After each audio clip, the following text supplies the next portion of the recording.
My beloved child, stop for a moment, because what you are about to hear is not random, and it is not for everyone. This is not just another message crossing your screen. This is a moment I have appointed, a sign you have been asking for even when you didn't know how to ask. Listen carefully, not casually, because every word that follows carries weight meant specifically for your heart. Do not rush. Do not scroll. Do not let distractions steal what is being released right now. Stay with me until the end, because clarity unfolds step by step, and this message builds toward something you cannot afford to miss. What I am about to reveal will confront doubt, awaken faith, and confirm what your spirit has been sensing all along. This is your sign, and walking away now would mean turning away from an answer you prayed for. My beloved child, I did not allow your eyes to rest on these words out of coincidence or curiosity. I guided you here with intention older than your pain and deeper than your questions. Long before today unfolded, long before you felt the weight you've been carrying, I saw this exact moment and set it aside for you. I knew the hour when your heart would be tired enough to listen, when the noise around you would quiet just enough for you to hear me again. You may have thought you were simply scrolling, searching, or passing time, but I was orchestrating something far greater.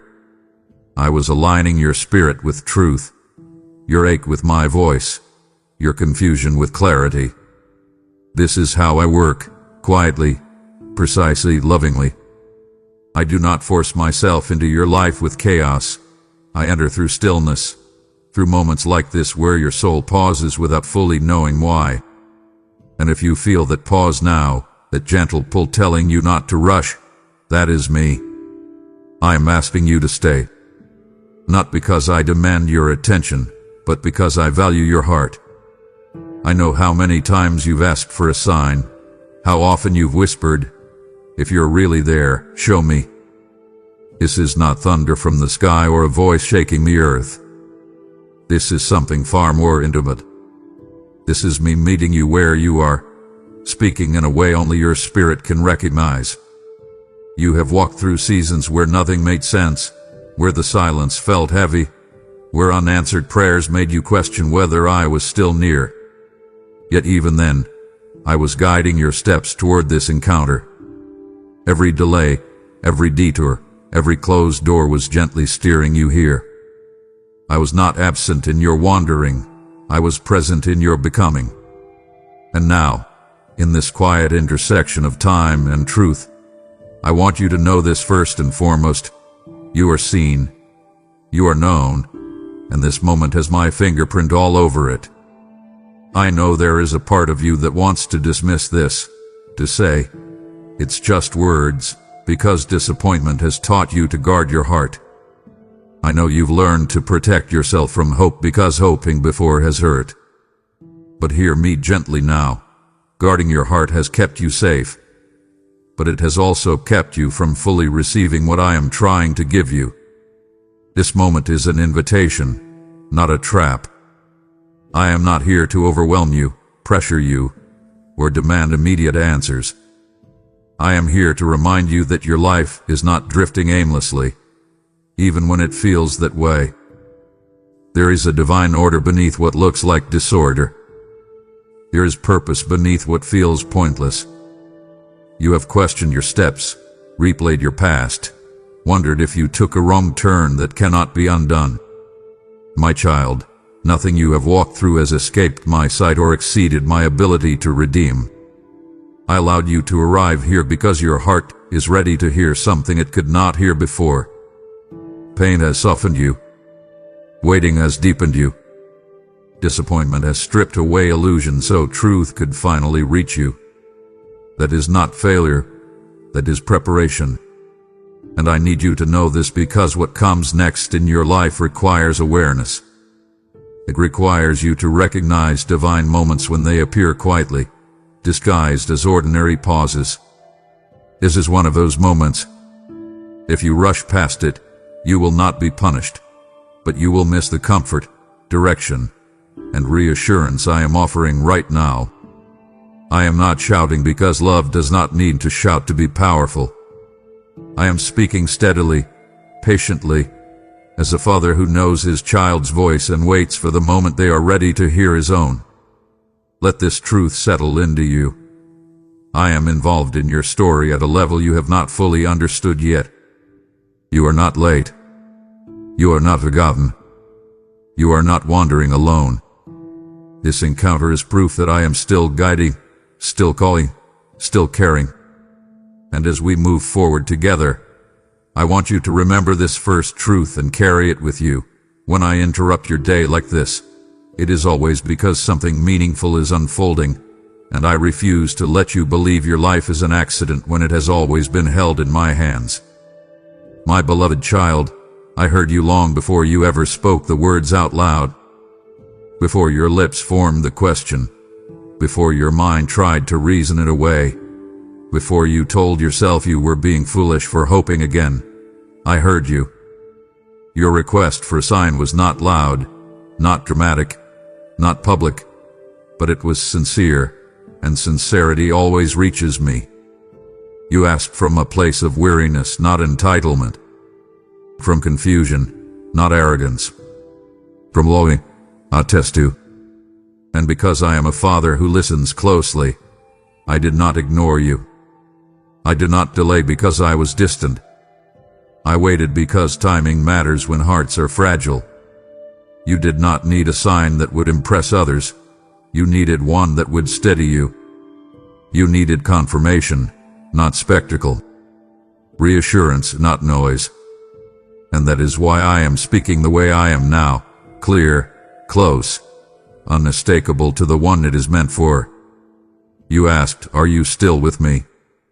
Not because you stopped believing in me, but because life has made believing feel heavy. You asked because you have carried unanswered prayers like stones in your chest. You asked because you have done everything you knew how to do, and still felt unsure if any of it mattered.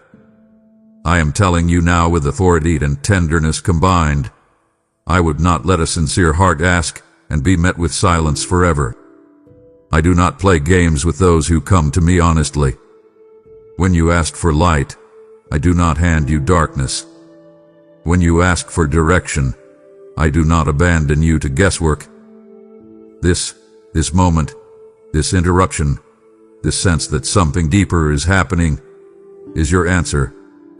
Not one borrowed from someone else's testimony, not one recycled from another story, but one shaped specifically for your spirit. I am not responding late. I'm responding right on time. And if you feel something stirring inside you as you read, that is recognition. Your spirit knows my voice, even when your mind is still catching up. I know you expected the sign to come wrapped in certainty, maybe with everything suddenly making sense. But I often answer before clarity arrives, because faith is not built on control. It is built on trust. You wanted proof that I have not forgotten you, that I still care about the details of your life, that your tears have not been wasted and your patience has not been pointless. Hear me now. Nothing you brought to me in sincerity hath been dismissed. Every quiet prayer, every frustrated sigh, every moment you stared into the unknown and whispered my name, it all reached me. And this sign is not meant to overwhelm you. It is meant to anchor you. I am grounding you again, pulling your heart back from the edge of despair where fear has tried to convince you that you are alone. Fear had been loud, persistent, repetitive. It has told you the same lie again and again until it almost sounded like truth. That is why I am answering with repetition of my own. I am with you. I am with you in the waiting. I am with you in the uncertainty. I am with you even when you do not feel strong enough to believe that yourself. This is not a vague spiritual statement. It is a present reality. I am not watching from a distance, arms crossed, measuring your performance. I am near, closer than your anxiety, closer than your doubt, closer than the voice that tells you to give up. And the reason this sign feels different is because it is not meant to entertain you for a moment. It is meant to realign you for a season. You are at a threshold, and thresholds require confirmation before crossing. I am confirming now what your heart has been sensing but afraid to trust. You are not abandoned, and the path ahead is not empty. Let me speak plainly now, because urgency does not always shout. It sometimes leans in close. This sign is not just comfort. It is direction. It is not only reassurance. It is a call to awareness. I am answering you because what comes next in your life requires you to know that I am actively involved. You cannot afford to keep doubting every nudge, questioning every moment of peace, or dismissing every stirring as coincidence. When I answer, I do so with purpose. When I confirm, I do so because alignment is necessary. You asked me to show you I am real in your life, not just in theory, not just in memory, but now. This is me showing you, and I need you to receive it fully, not half-heartedly. Do not shrink this moment down to fit your fear. Do not talk yourself out of what your spirit already recognizes. You are not imagining this sense of being addressed directly.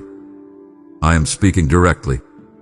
This sign is not meant to end your questions forever, but it is meant to quiet the loudest one. Am I alone in this? No, my child. You never were. And now that I have answered, I am inviting you to walk forward differently, not with all the answers, but with renewed confidence that you are being led. Hold on to this truth as we move forward together. When you ask me sincerely, I answer faithfully. Always. My child, before we go any further, I need you to slow down, not your body, but your heart. You have been moving for so long that stillness feels unfamiliar, almost uncomfortable. You have learned how to survive by staying busy, by keeping your mind occupied, by outrunning the ache that surfaces when everything goes quiet. But I am asking you now, gently yet firmly, to stop running, because the pace you have been keeping is not sustainable, and it is not required. You are not behind, and you are not being chased by failure the way fear has suggested. You are exhausted not because you are weak, but because you have been carrying more than you were meant to carry alone. You have been trying to figure everything out, to anticipate every outcome, to prepare for every possible disappointment, and your soul is tired of living on constant alert. I see that tiredness. I feel it when you sigh without realizing it. I notice it when your thoughts race at night, replaying conversations, decisions, what-ifs and maybes. That constant motion has convinced you that stopping would be dangerous, that if you slowed down, everything might collapse. But hear me clearly now. Rest does not invite ruin. It invites revelation. When you stop running, you do not fall behind. You finally allow yourself to be found. I am not asking you to abandon responsibility or ignore reality. I am asking you to release the illusion that everything depends on you. It does not, and it never did. This moment of stillness is not a pause in your progress. It is part of it. I'm creating space because space is where my voice becomes clear again. Noise drowns truth. Hurry blurs wisdom. Stillness sharpens discernment. That is why I am calling you to stop, not forever, but for now. I know stopping feels risky because you have learned to equate movement with control. As long as you are doing something, planning something, fixing something, you feel a sense of safety. But control has cost you peace, and I do not want that trade-off for you anymore. You have been strong for a long time, strong when no one noticed, strong when you wanted to fall apart, strong when answers did not come and hope fell thin. Strength kept you going, but it also kept you guarded. And now I am asking you to lay that armor down for a moment. Not because you are in danger, but because you are safe enough to rest. You do not have to prove your resilience to me.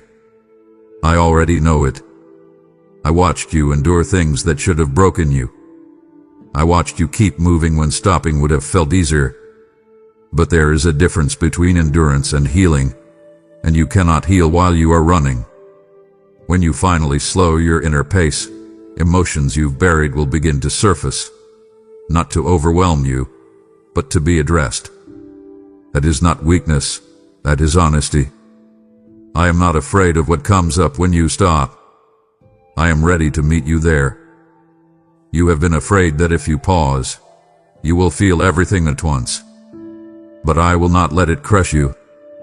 I will guide you through it, gently, one truth at a time. This is why I asked you here, to breathe, to listen, to allow your soul to exhale. You are not wasting time by being still. You are reclaiming it. Stay with me here for a little longer. Do not rush ahead to the next step before you receive what this stillness is offering. I know your instinct is to ask, what do I do next? But before direction comes grounding. Before instruction comes reassurance. Before movement comes rest. I am recalibrating you, aligning your inner world with the truth that you are not alone, not failing, not running out of time. Let this moment settle into you like deep water soaking dry ground. Let your thoughts slow. Let your shoulders drop. Let your heart unclench. I am not disappointed in you for being tired. I am proud of you for surviving, and I am present with you now as you learn to live beyond survival. This pause is sacred, whether it feels dramatic or subtle. It is here that fear loosens its grip. It is here that clarity begins to return. It is here that you remember who you are apart from pressure. And I want you to remember this as we continue. When I ask you to stop, it is never to take something from you. It is always to give you something better, peace, perspective, and the strength that comes not from striving, but from trust. My beloved child, there are words you have never spoken, not because they are small, but because they are heavy. They sit in your chest, unformed yet loud, pressing against your breath when the room goes quiet. I see them. I hear them. I know the questions you edit before they ever reach your lips, the fears you soften so no one notices how sharp they really are. You have learned how to survive by translating pain into politeness, confusion into competence, sorrow into silence. Others see strength, but I see the cost of carrying it. I see the nights when your thoughts circle endlessly, repeating,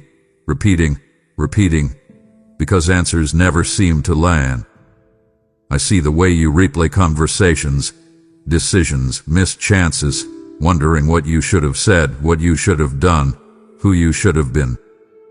You don't say these things out loud because you are afraid of burdening others, afraid of sounding ungrateful, afraid of admitting how deeply tired you are. But hear me now.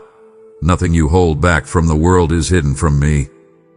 I am not surprised by your doubts, nor offended by your questions. I am not intimidated by the parts of you that feel messy, uncertain, or unfinished. I see the contrast you live with every day, the smile you offer and the ache you carry, the faith you profess and the fear that whispers underneath. Contrast reveals truth, and I see the whole picture. You are not failing because you struggle. You are human, and you are loved. The things you do not say out loud still speak, and they speak directly to me. You have wondered if keeping everything inside has made you stronger or simply quieter. You have told yourself that silence is maturity, that endurance means not needing reassurance, that faith means never admitting doubt. But that is not the faith I taught you. Faith is not pretending you are unshaken. Faith is bringing your shaking heart to me and trusting I will steady it. I know how often you feel misunderstood, even among people who love you. You have felt alone in crowded rooms, unheard in conversations, invisible even when you show up faithfully. That loneliness has echoed inside you, and over time it taught you to minimize your needs, You stopped asking. You stopped expecting. You stopped hoping out loud. Yet hope never died. It just learned to whisper. And I hear whispers. I hear the sigh you release when no one is watching. I hear the question you ask yourself in the mirror, am I enough? I hear the fear that wonders whether the best days are already behind you. My child, these thoughts do not disqualify you. They reveal your humanity. I am not calling you out for them. I am calling you closer because of them. You do not need to filter yourself with me. You do not need the right words, the right tone, the right posture. I already know the truth beneath your restraint, and I love you there. Repetition has shaped your fear, but repetition will also restore your confidence. Hear me say it again and again. You are known. You are understood. You are not too much, and you are not lacking. Let me tell you something important, something you need to carry forward as we continue. The things you have not said out loud have not stalled your life. They have simply waited for a safe place to be heard. And that safe place is here, with me. I am inviting you to stop editing your prayers, to stop censoring your heart, to stop assuming I only want the polished parts of you. I want all of you, the brave and the broken, the confident and the confused, the hopeful and the hesitant. You have spent so long managing how others perceive you that you forgot you never needed to manage me. I see beyond words. I see intention. I see the deep desire inside you to live honestly, faithfully, meaningfully. And I am not disappointed in the pace of your growth. Growth does not always look like forward motion.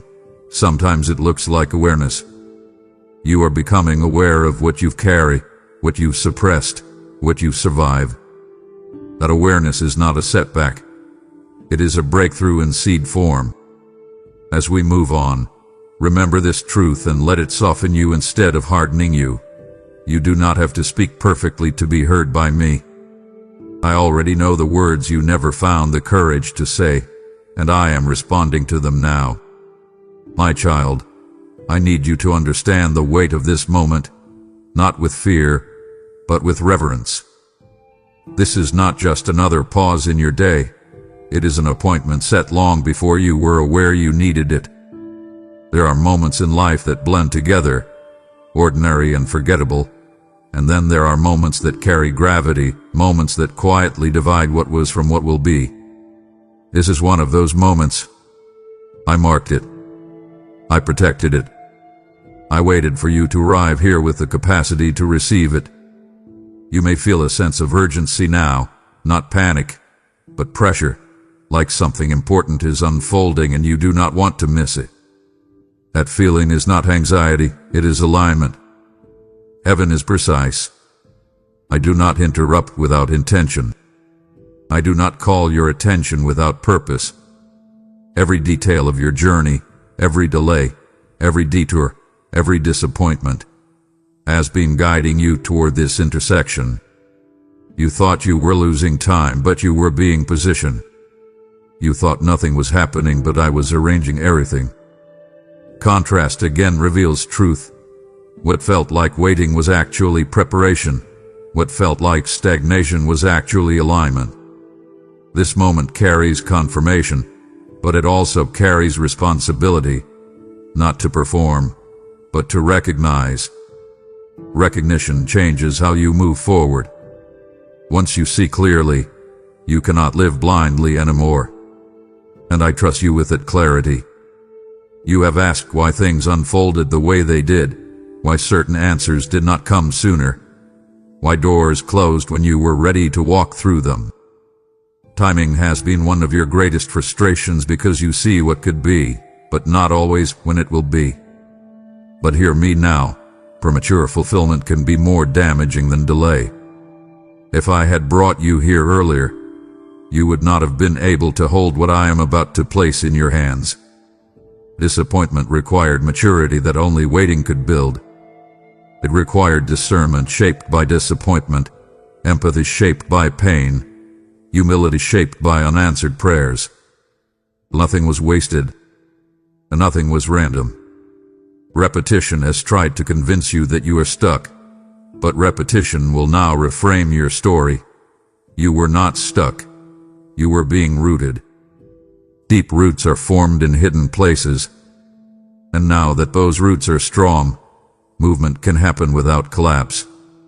This moment is not meant to overwhelm you with information. It is meant to settle you into truth. You are not catching up. You are arriving. You are not late. You are right on time. Let that truth replace the lie that you have fallen behind.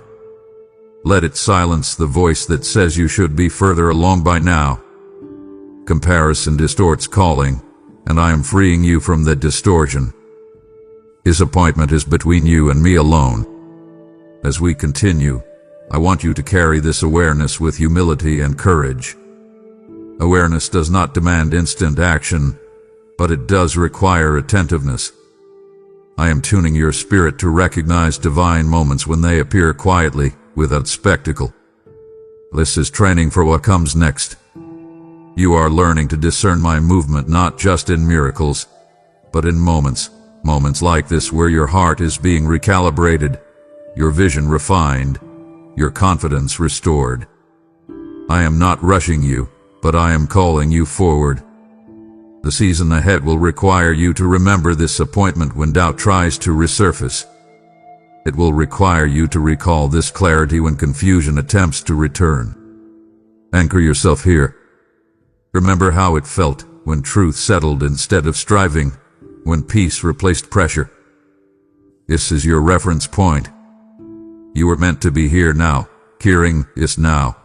Receiving is now. And as we move forward together, let this truth steady your steps. When I appoint a moment, I also provide the grace to walk it out. You are not alone in what comes next. You never have been. My beloved child, I need to untangle something that has been quietly tightening around your heart for a long time. Somewhere along the road you began to believe that what you were experiencing was punishment, that the weight, the resistance, the repeated disappointments were evidence that I was displeased with you, distant from you, or correcting you harshly. That light did not arrive all at once. It arrived slowly, subtly, through repetition. One setback followed another. One prayer seemed to go unanswered after the next. One door closed, then another, until the pattern whispered, "This must be because of me." But hear me now with clarity and authority. I am not punishing you. I have never been against you. What you mistook for punishment was preparation. What you interpreted as rejection was refinement. I do not punish my children by stripping them of hope. I prepare them by strengthening what hope depends on. Discipline is never the same as abandonment, and correction is never proof of anger. I have watched you carry shame that does not belong to you, shame that came from assuming every hardship was your fault.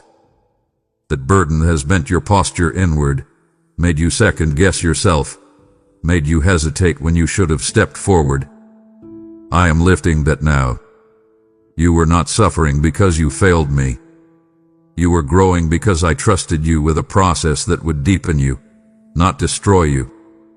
Contrast reveals truth again. Punishment weakens, but preparation strengthens. Look at yourself honestly. You are stronger, wiser, more discerning than you were before. That did not happen by accident.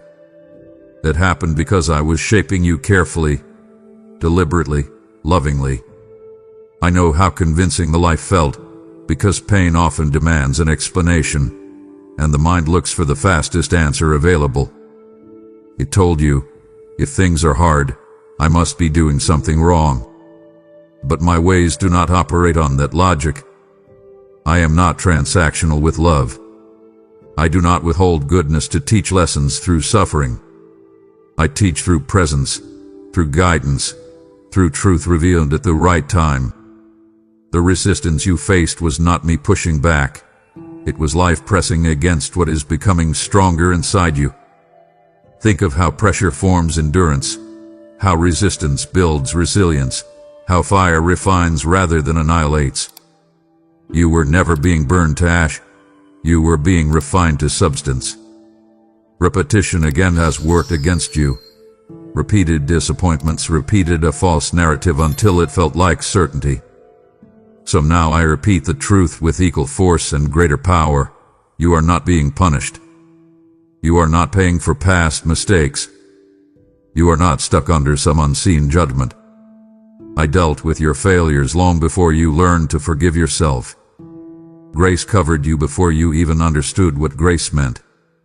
What you walked through was never about condemnation. It was about capacity. I was expanding what you could carry, emotionally, spiritually, relationally, so that what is coming next would not overwhelm you. You asked for growth, even if you did not use those words. Growth often comes disguised as difficulty, but it always produces fruit if you do not harden your heart against it. Let this truth settle deeply now, because it will change how you interpret your story moving forward. When hardship comes, you will no longer ask, "What did I do wrong?" You will ask, "What is being strengthened?" That shift alone will restore your confidence. I do not want you living under a cloud of self-blame, constantly trying to appease an anger that does not exist. My love for you is steady, not volatile. My guidance is firm, not cruel. My correction is purposeful, not punitive. Release the fear that I am watching you with disappointment, waiting for you to fail again. I am watching you with pride, with care, with patience. I see how far you have come, even if you only see how far you still want to go. And as we move forward together, I want you to remember this anchor truth. When life feels heavy, it is not evidence of punishment. It is often evidence that something important is being built within you. Trust me enough to let go of shame, because shame has never been part of my voice. Only love has. My child, there were seasons when the silence felt unbearable, when prayers seemed to echo back to you unanswered, when the quiet stretched so long that you began to wonder if I had stepped away. Silence is one of the hardest experiences for the human heart, because it leaves space for fear to speak, space for doubt to grow, space for imagination to fill in the gaps with worst-case conclusions. And in that silence, repetition worked against you again. Day after day without clear direction, week after week without visible change, taught your heart to associate quiet with absence. But hear me now, my silence was never my absence. I was closer than you realize, working beneath the surface where noise cannot reach. Think of seeds buried in the soil, silent, unseen, yet very much alive. Growth often happens in hidden places, where attention cannot interfere and impatience cannot uproot what is forming. You wanted answers, and I wanted depth. You wanted clarity, and I wanted stability. Silence was not a punishment or neglect. It was protection. I was shielding what was forming in you from premature exposure. I was allowing your faith to develop roots instead of relying on constant reassurance. You were not abandoned in the quiet. You were being trusted with it. I know the silence tested you. It tested your patience, your confidence, your willingness to keep believing without constant confirmation. There were moments when you felt foolish for hoping, moments when you considered giving up because it seemed safer than waiting. Yet even then, I was present in ways you could not perceive. I was guiding what you could not see, arranging what you could not control, answering prayers in forms you did not expect. Silence often feels like emptiness, but in my hands it is fullness in progress. The loudest transformations do not announce themselves. They emerge quietly, steadily, inevitably. Contrast again tells the truth. Absence leads to decay, but silence precedes birth. If I had spoken too soon, you would have leaned on my words instead of learning to trust my character. If I had acted immediately, you would have missed the strengthening that came from endurance. You did not lose your way in the silence. You learned how to walk without constant signals. That is maturity, even if it felt like loneliness at the time. And I want you to know something important. You did not fail the silence. You stayed. You endured. You questioned, yes, but you did not completely walk away. That mattered more than you know. Now that my voice feels clearer again, do not reinterpret the silence as a mistake. It was part of the conversation, even if it did not feel like one. I was teaching you how to listen beyond words, how to discern peace rather than chase certainty, how to recognize my presence even when emotions fluctuated.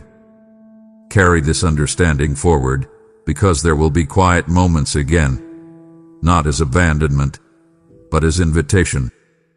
Silence invites trust. Silence invites reflection. Silence invites growth that noise cannot sustain. I do not measure closeness by volume. I measure it by alignment. And even when you could not hear me, we were aligned more than you realized. Let this truth reframe your past so it does not haunt your future. When you could not hear my voice, I was still holding your hand. When you felt alone, you were still being guided. When nothing seemed to move, everything important was being prepared. As we continue, remember this: silence is not the end of the story. It is often the chapter where strength is formed quietly, faithfully, and for a purpose greater than you could have understood at the time. My beloved child, I know it feels like you are still far away, like the promise remains distant, like the answer is always just beyond your reach. That feeling has followed you for a long time, whispering that progress should look faster, louder, clearer. But hear me now, and hear me slowly. You are closer than you think. Not because everything has suddenly changed on the outside, but because something critical has shifted within you. Distance is not always measured by movement. Sometimes it is measured by readiness. You have mistaken nearness for noise, assuming that when I am about to move, everything must shake. But many of my greatest works arrive quietly, at the edge of endurance, right where you are now. You are closer because you no longer depend on illusions. You are closer because you no longer run on adrenaline alone. You are closer because your faith has been stripped of performance and reduced to something honest, something real.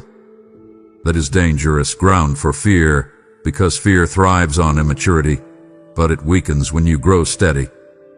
Repetition tried to convince you that nothing was changing, but repetition will now declare the truth. Something has been building steadily beneath the surface. You are not circling the same mountain. You are ascending it, step by step, even when the view has not yet changed. I have been watching your perseverance, the quiet kind that doesn't announce itself, the kind that keeps going even when enthusiasm is gone. That perseverance has brought you nearer than you realize. You are standing at the edge of what you've prayed for, not because you earned it perfectly, but because you stayed when leaving would have been easier. You measure closeness by outcomes, but I measure it by alignment. And right now, your heart is more aligned with truth than it has been in a long time. You are asking different questions now. You are noticing different things. You are less impressed by surface-level answers and more drawn to depth. That shift did not happen overnight. It happened through disappointment, through waiting, through unanswered prayers that forced you to decide whether you would trust me without guarantees. That decision brought you closer. Every time you chose not to harden your heart, even when you were tempted to, you stepped nearer. Every time you kept loving, kept hoping, kept showing up despite exhaustion, you moved forward. Progress does not always feel like momentum. Sometimes it feels like resistance, because resistance means you are pressing against something solid. You are not far from breakthrough. You are at the tension point just before it happens. And I need you to hear this because discouragement loves to strike when victory is near. It will tell you to quit, to numb yourself, to settle for less than what I promised. But I am speaking now to interrupt that lie. Do not interpret fatigue as failure. Fatigue often means you have traveled a long distance. You are closer because you are no longer who you were when you started. You are stronger, more discerning, more anchored. That matters. Stay attentive now. Do not rush. Do not retreat. Nearness requires patience just as much as distance does. I am asking you to trust that what feels slow is actually precise. Timing is not dragging its feet. It is landing exactly where it needs to. You will soon look back and realize how many things had to line up perfectly for this moment to unfold. When clarity comes, it will come swiftly, but until then, hold on to this truth. You are not waiting at the beginning. You are waiting at the threshold. And thresholds are quiet places, places where old seasons end and new ones begin without announcement. Let this knowledge steady you.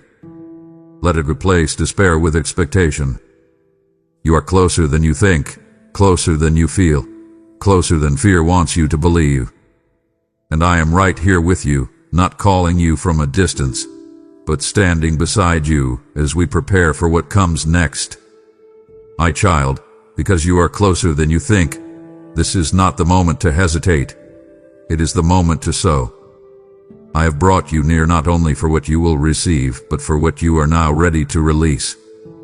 What you give in this moment becomes seed in the ground of souls who are waiting for light, for truth, for confirmation that I see them too. As it is written, those who sow in tears will reap with songs of joy, and I am speaking that promise over you now. I am inviting you, yes, you, to partner with me in carrying this word farther than your voice alone can reach. When you give through Super Thanks, membership, or through the PayPal link in the description, you are pouring oil into a lamp that will not go out. I bless your obedience with increase, with protection, and with favor that follows you quietly but surely. Do not delay, act now, sow now, and step fully into the nearness you feel. My child, what you are experiencing now is not pressure meant to frighten you. It is urgency meant to awaken you. There is a difference, and I need you to discern it clearly. Fear agitates, confuses, and paralyzes. Awakening clarifies, focuses, and strengthens. This stirring you feel inside, this sense that something matters more now than it did before, is not anxiety, it is awareness. I am calling your attention because drifting through this season would cost you something precious. You have survived long enough on autopilot. You have endured enough just going through the motions. Now I am asking you to be present, because presence is where purpose reveals itself. This is your wake-up call, not because danger is chasing you, but because destiny is approaching. You are entering a season where your choices carry more weight, where awareness matters more than effort, where discernment matters more than speed. I am not rushing you, but I am sharpening you. Repetition again has tried to dull your sensitivity, days blending into days, weeks into weeks, until you almost forgot to expect anything new. That dullness was never meant to define you. I am restoring alertness now, calling your spirit to attention, because what is coming requires clarity.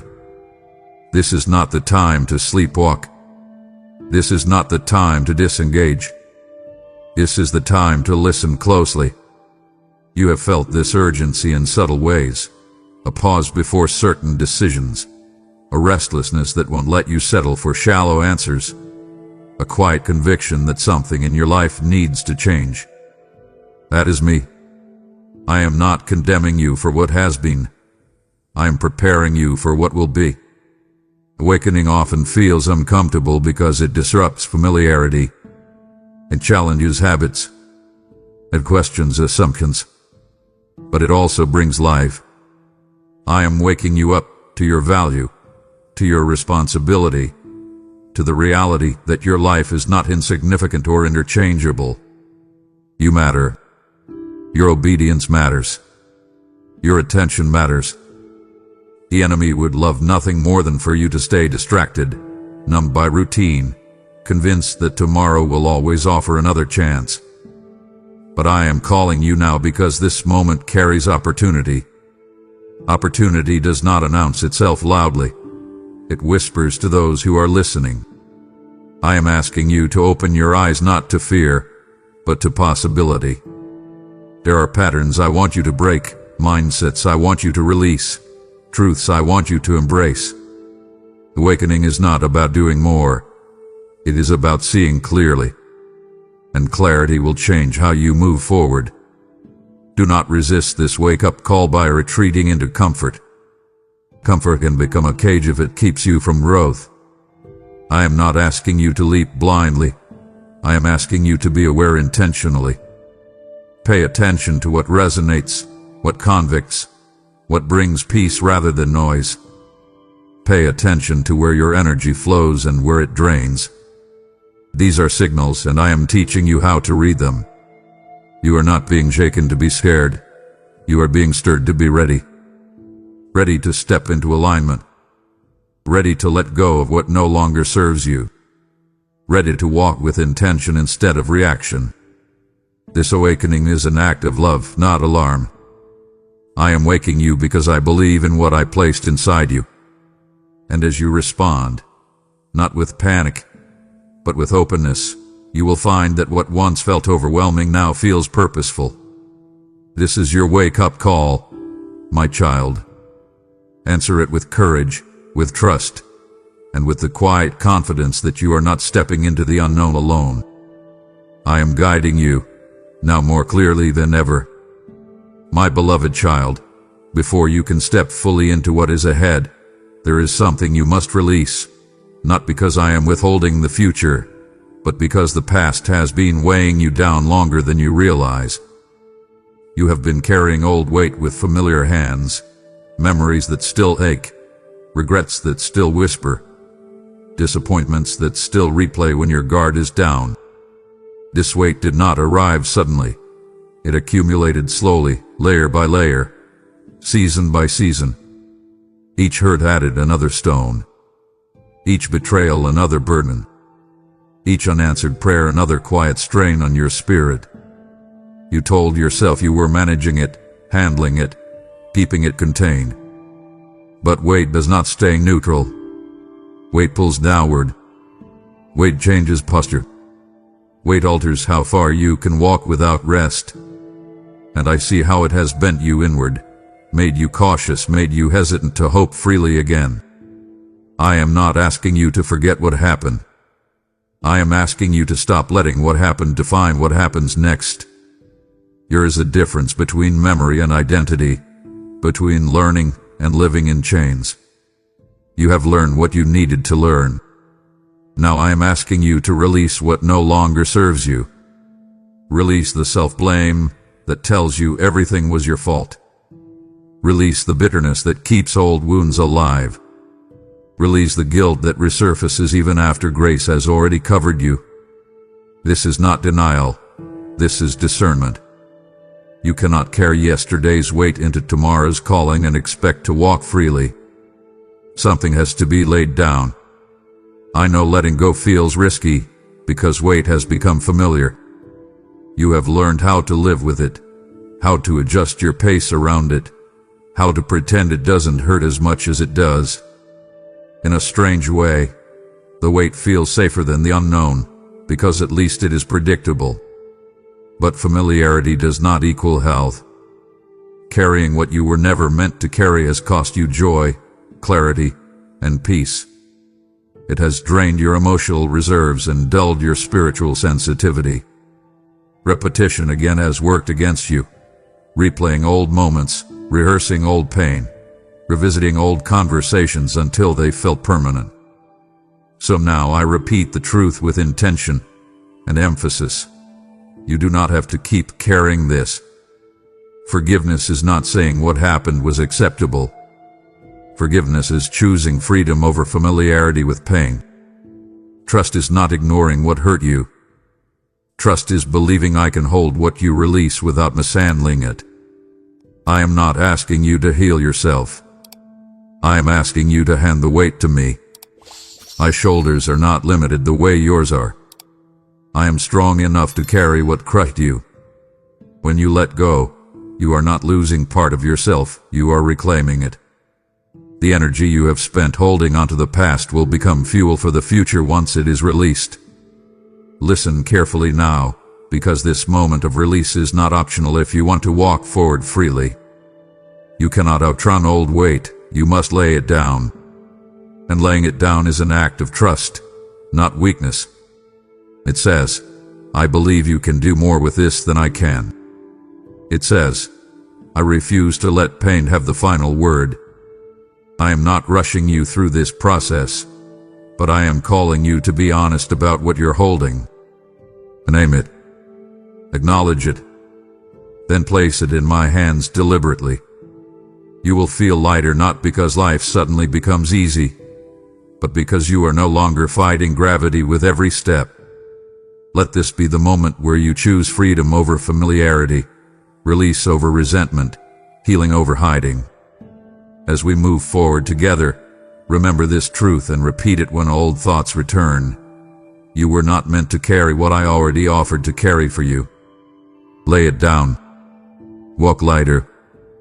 Trust me with what you can no longer hold. My child, there are things you mourn that I was shielding you from.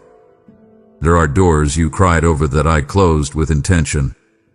There are paths you begged to walk that I blocked with love. At the time, it felt cruel, confusing, even personal. You asked why opportunities slipped away just as you reached for them, why people you trusted drifted or departed, why plans you prayed over collapsed without explanation. You assumed loss meant failure, that closed doors meant rejection. But I need you to see the fuller picture now. I have been protecting you in ways you could not recognize then. Some things you wanted would have broken you. Some relationships you tried to hold on to would have drained you. Some environments you longed to remain in would have slowly diminished the person you are becoming.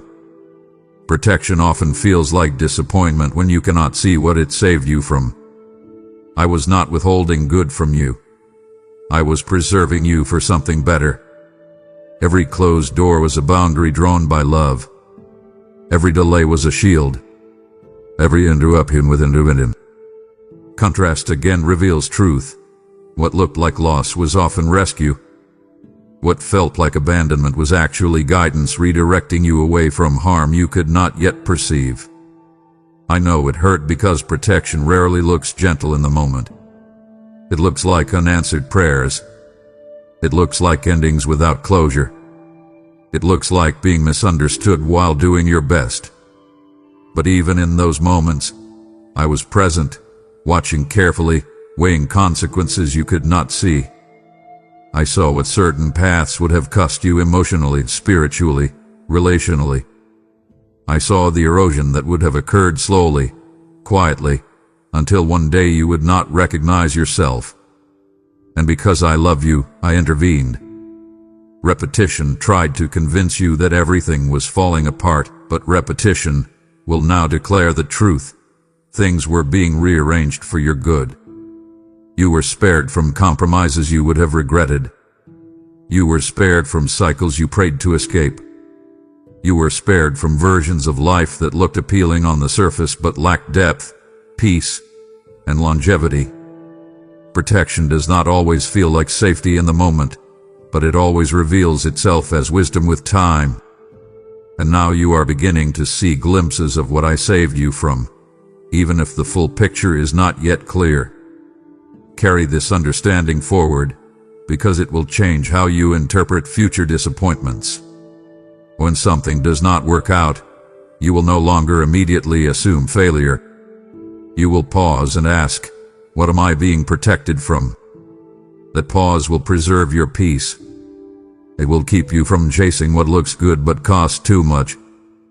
Trust grows when you remember past protection.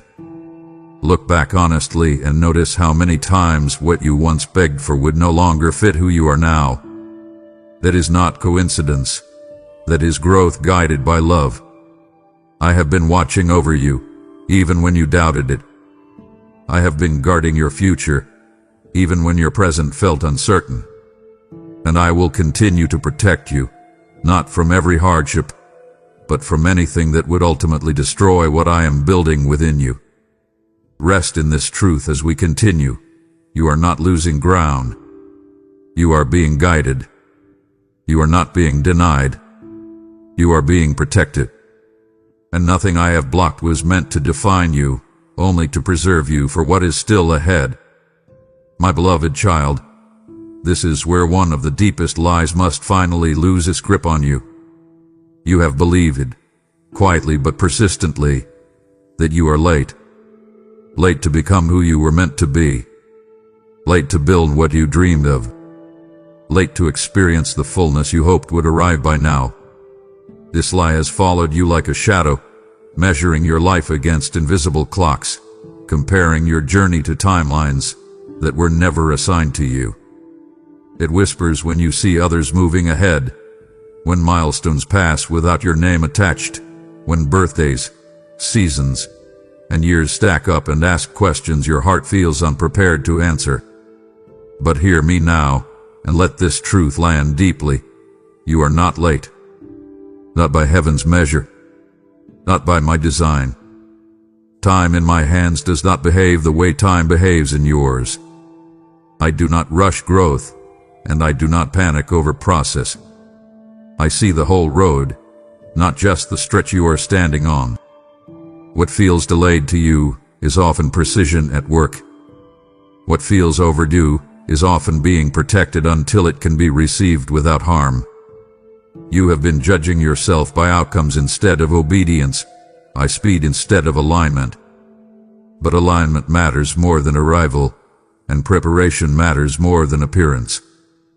You are not behind, you are becoming, and becoming cannot be rushed without consequence. I have not wasted a single season of your life, not even the ones you wish you could erase. I know how heavy this lie has been, because it has shaped your decisions and dulled your joy. It has made you hesitate when you should have trusted. It has made you settle when you should have waited. It has made you feel embarrassed by your own pace, as if slowness were failure. But I tell you now, slowness under my guidance is not delay. It is depth. The things I am preparing you for require depth, not haste. Character cannot be rushed. Discernment cannot be downloaded. Wisdom cannot be shortcut. You needed the time you were given, even when you did not understand why it was taking so long. Repetition again worked against you, hearing the same message from the world again and again. Hurry, compare, compete. So now I repeat my truth with intention and authority. You are not late. You arrived at every lesson on time. You encountered every trial at the right moment. You learned what you needed before moving forward. Had you arrived earlier, you would not have been ready. Had you skipped steps, you would have stumbled later. I am not catching up with your life. I have been guiding it all along. The timeline you are on is not behind schedule. It is on assignment. Let this truth free you from unnecessary shame. Shame says you missed your moment. Truth says your moment is unfolding. Shame says others are ahead. Truth says everyone has a different path. Shame pressures. Truth steadies. I want you to stop apologizing internally for where you are. Stop explaining yourself to imaginary critics. Stop measuring your worth by milestones that were never meant to define you. You are exactly where you need to be to receive what comes next. And what comes next will make sense of the waiting in ways you cannot yet imagine.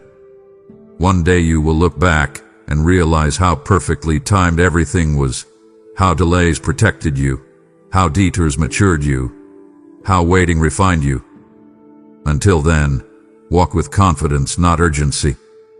Walk with trust, not panic. Walk knowing this unshakable truth. When I lead, there is no such thing as late, only purpose unfolding at the right time. My precious child, I know how tired you are, and not the kind of tired that sleep fixes. I see the weariness that settles into your bones, the exhaustion that comes from carrying hope through long stretches of uncertainty. This is not just physical fatigue. This is soul-deep tiredness, the kind that comes from being strong for too long, from holding it together when everything inside you wanted to fall apart, from continuing to believe when belief felt costly. You have been brave in quiet ways, faithful in unseen moments, resilient when no one was clapping for you. And that endurance has taken its toll. I see the heaviness behind your eyes. I hear it in the way your thoughts slow, in the way motivation feels harder to summon, in the way joy sometimes feels distant even when nothing is technically wrong. You have not failed because you are tired. You are tired because you have been faithful. Fatigue is not proof of weakness. It is often proof of perseverance. You stayed when leaving would have been easier. You kept loving when it would have been safer to close off. You kept showing up when your heart wanted to retreat. And I have seen all of it. I know you have questioned yourself in this tiredness. You've wondered if something is wrong with you, if your fire has dimmed, if your passion is fading. But listen to me carefully. You are not losing who you are shedding what you no longer need. There is a difference between burnout and transition, between depletion and realignment. You are not empty, you are being reoriented. The season you are leaving required striving. The season you are entering will require trust. And trust rests differently on the soul. You do not need to play the way you used to. You do not need to prove what you already are. Repetition again has worked against you, telling you to try harder, do more, stay sharp. But I am calling you to something quieter and stronger. Rest without guilt. Rest without fear. Rest without self-judgment. I am not disappointed that you are tired. I am compassionate toward it. I am not asking you for more effort. I am offering you renewal. When I say rest, I do not mean withdrawal from life. I mean restoration within it. I mean learning how to draw strength from me instead of draining yourself dry.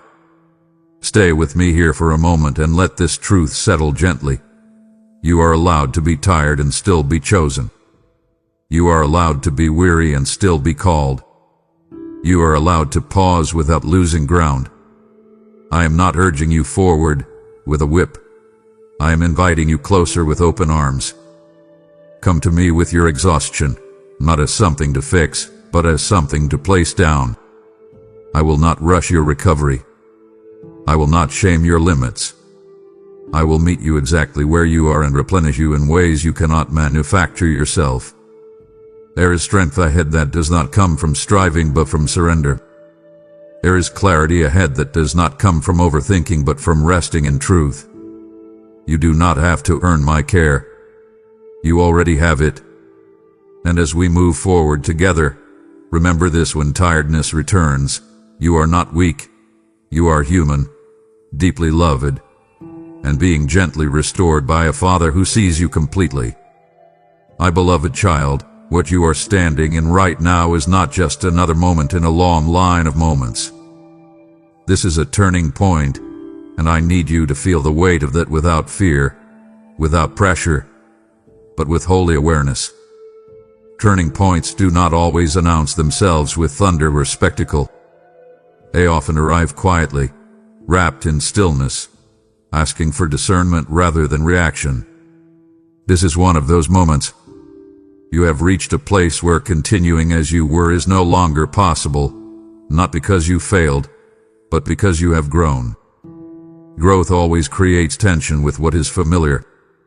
What once sustained you can no longer support who you are becoming. That is why things feel different now. That is why old habits feel heavy, old patterns feel hollow, and old ways of thinking no longer fit the way they used to. I am not unsettling you to confuse you. I am unsettling you to awaken you to the shift that is already happening. This turning point is not about dramatic change overnight. It is about internal alignment that will quietly, inevitably reshape your life. You have crossed an invisible line. You cannot unsee what you now sense. You cannot unknow what your spirit has recognized. And that awareness is sacred. Turning points are thresholds, and thresholds require intention. I am inviting you to step forward with clarity rather than drift forward by default. You have experienced turning points before, but this one is different because it is not being driven by crisis. It is being driven by readiness. In the past, change may have come because something broke, ended, or collapsed. But now change is coming because something inside you has stabilized. You are not being pushed forward by pain alone. You are being drawn forward by purpose. That is why this feels both gentle and urgent at the same time. Urgency does not always mean speed. Sometimes urgency means attention. Pay attention to what no longer satisfies you. Pay attention to what stirs your spirit instead of draining it. Pay attention to the quiet convictions that surface when you are not distracted. These are signals. High-impact truth often comes through contrast. What once felt right now feels wrong, and what once felt impossible now feels necessary. Do not ignore that contrast. It is my way of guiding you without force. I am not demanding a perfect response from you at this turning point. I am asking for an honest one. You do not need to have everything figured out. You only need to acknowledge that something has shifted, and that acknowledging it will require you to move differently from here on. Let this turning point be marked not by fear of what you might lose, but by trust in what you are gaining. You are not losing yourself, you are finding yourself more clearly. You are not abandoning your past. You are honoring it by allowing it to lead you forward instead of trapping you behind. This is not the end of something precious. It is the beginning of something aligned. I am walking with you through this transition, not ahead of you shouting directions, not behind you pressuring you to move faster, but beside you, steady and present. When uncertainty rises, return to this truth. Turning points are evidence that growth has occurred, and growth is never accidental. As we continue, remember this moment. Let it anchor you when decisions feel heavy. Let it steady you when doubt whispers. You are not drifting. You are turning, intentionally, purposefully, and with me. My child, now that you have come this far, now that your heart is open and your spirit is alert, I ask you for something both simple and profound. Choose to listen. Not just with your ears, but with your attention, your willingness, your trust. Listening is not passive. It is an act of humility and courage. Many hear sound but never receive truth because they are already preparing their response, their defense, their escape. I am asking you to listen without rehearsing how you will protect yourself afterward. You have learned to filter words quickly, to evaluate whether something is safe, before letting it settle. That instinct once protected you, but now it is time to loosen its grip. This moment requires receptivity. You stopped when many would have kept scrolling. You stayed when distraction tried to pull you away. That matters. Attention is powerful. What you give your attention to shapes you, directs you, forms you. And right now, I am asking you to give me your full attention, not because I need it, but because you need what listening will unlock. Listening is how alignment deepens. Listening is how confusion clears. Listening is how you recognize direction before it becomes obvious. This is not about information. It is about relationship. I am not speaking at you. I am speaking with you. I know there is resistance inside you, not rebellion, but hesitation. You have listened before and been disappointed. You have trusted voices that failed you. You have opened your heart only to feel misunderstood or let down. So listening again feels risky. But discernment does not mean closing your heart. It means opening it wisely. I am not asking you to listen blindly. I am asking you to listen attentively. There is a difference. The world is loud, chaotic, repetitive. It shouts urgency without wisdom, confidence without truth. But my voice is steady, and do not rile, shame you, or confuse you. It brings clarity even when it challenges you. Repetition has trained you to ignore your inner knowing, to doubt the quiet nudge, to silence conviction in favor of comfort. So now I repeat my invitation with gentleness and firmness. Listen. Listen when something resonates deeply rather than loudly. Listen when peace settles instead of pressure rising. Listen when truth feels sobering but freeing at the same time. That is how you will know I am speaking. You are capable of discernment. I have been developing it in you all along, even through your mistakes. Trust that growth. Choosing to listen will change how you move forward from here. It will affect the decisions you make, the boundaries you set, the relationships you nurture, the opportunities you pursue. Listening will not make life easier, but it will make it clearer. And clarity is a form of mercy. I am not flooding you with instructions all at once. I am guiding you step by step, moment by moment, because trust grows through consistency, not overload. Stay present. Stay receptive. Stay willing. You do not need to rush ahead to prove you heard me. You honor me by allowing what you hear to shape you gradually. As we continue this journey together, remember the simple but powerful truth. Listening is not weakness. It is wisdom. And when you choose to listen, you choose alignment, peace, and direction over noise, fear, and confusion. I am speaking. Stay with me. My beloved child, one of the quietest wounds you have carried has been confusion.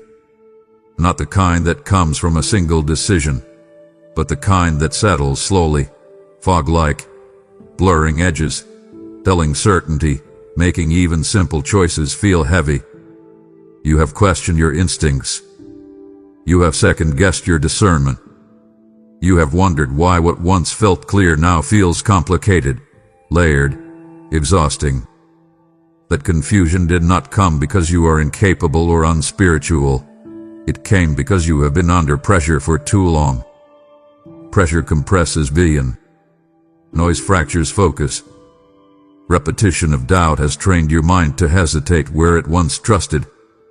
And I have watched that happen to you with compassion, not criticism.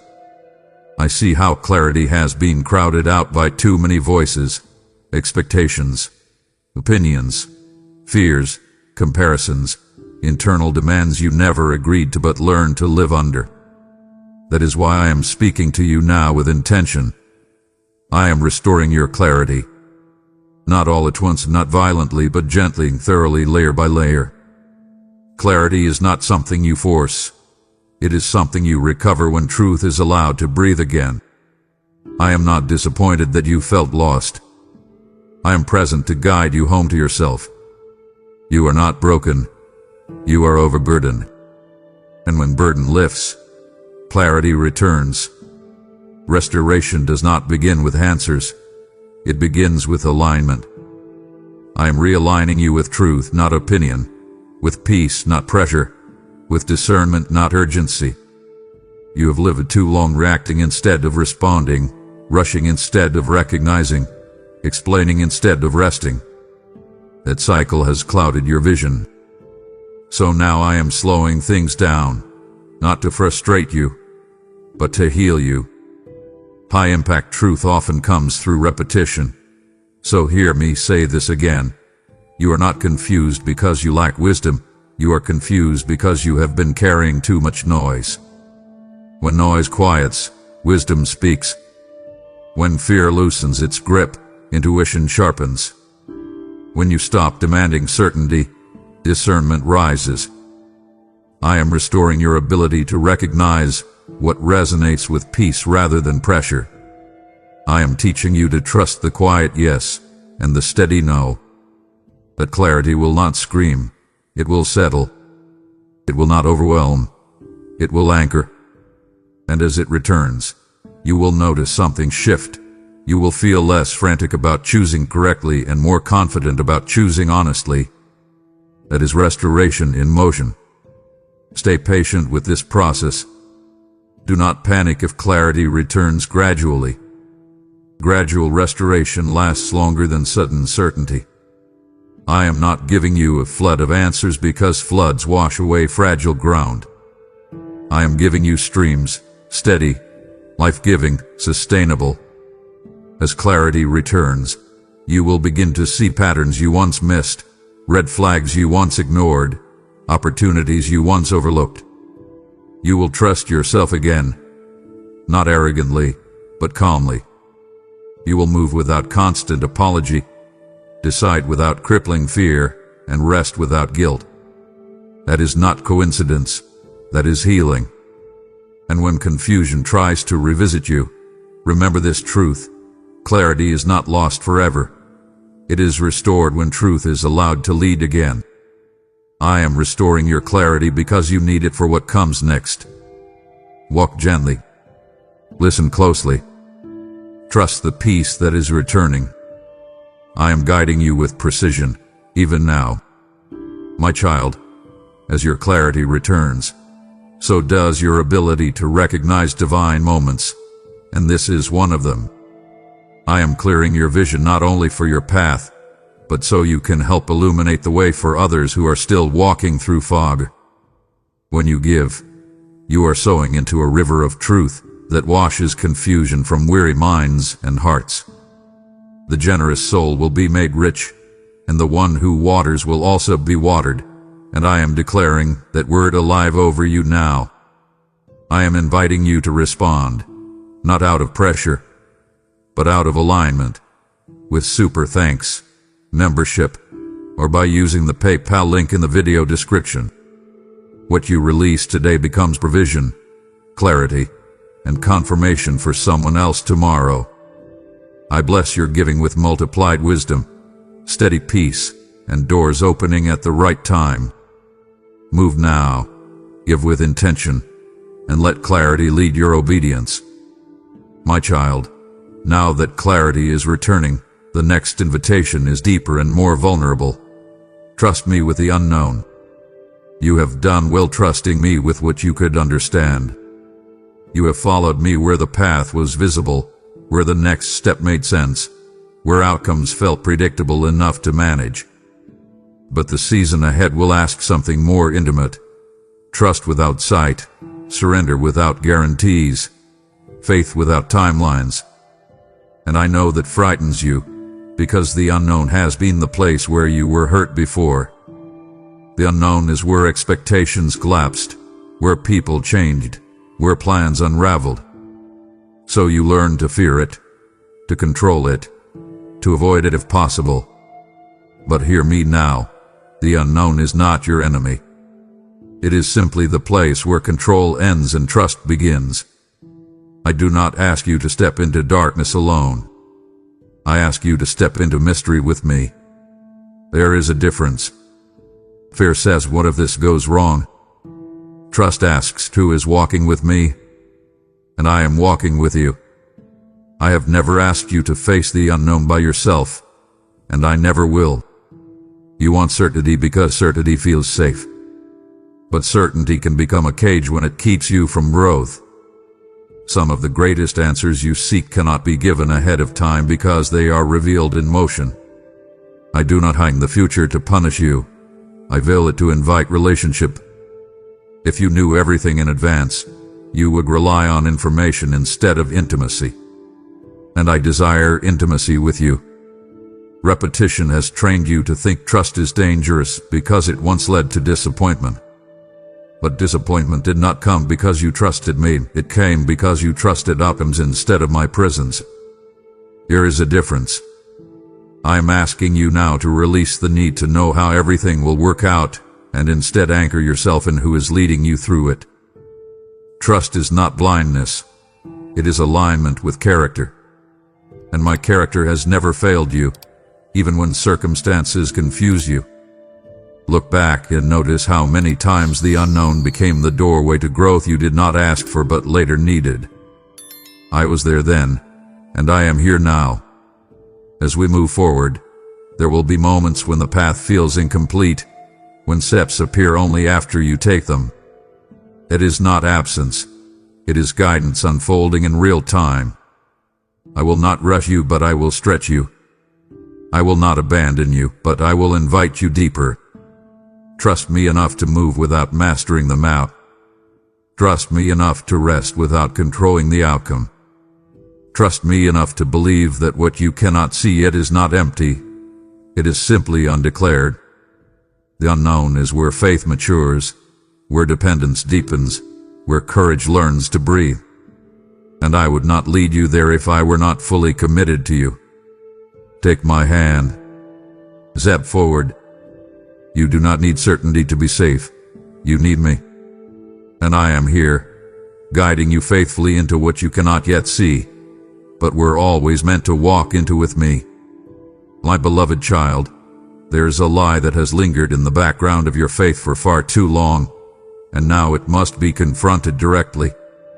It is the lie that says your past has disqualified you, that because of what you did, what you failed to do, what you said, what you believe in, or what you walked through, you are now permanently limited in what you can become. This lie did not arrive loudly. It arrived subtly, through memory, through regret, through moments when shame resurfaced and whispered, "If only you had known better." You replayed old decisions like evidence against yourself. You wondered whether certain doors closed because of mistakes you made, whether certain blessings bypassed you because you were not faithful enough, wise enough, consistent enough. But hear me now with unmistakable clarity. Your past does not disqualify you. It never has. I am not building your future out of your perfection. I am building it out of redemption. And redemption does not erase the past. It transforms it. I do not deny where you have been. I repurpose it. I do not ignore your mistakes. I weave them into wisdom. You have been holding your past like a verdict, when it was always meant to be a testimony. I see the whole timeline of your life, not just the parts you regret. And from my perspective, nothing about your story is wasted. You have infused division with condemnation. Conviction points forward. Condemnation traps you backward. Conviction says, learn and grow. Condemnation says, you are defined by this forever. Condemnation did not come from me. I do not rehearse your failures. I do not keep score the way fear does. I see who you are becoming, not just who you were.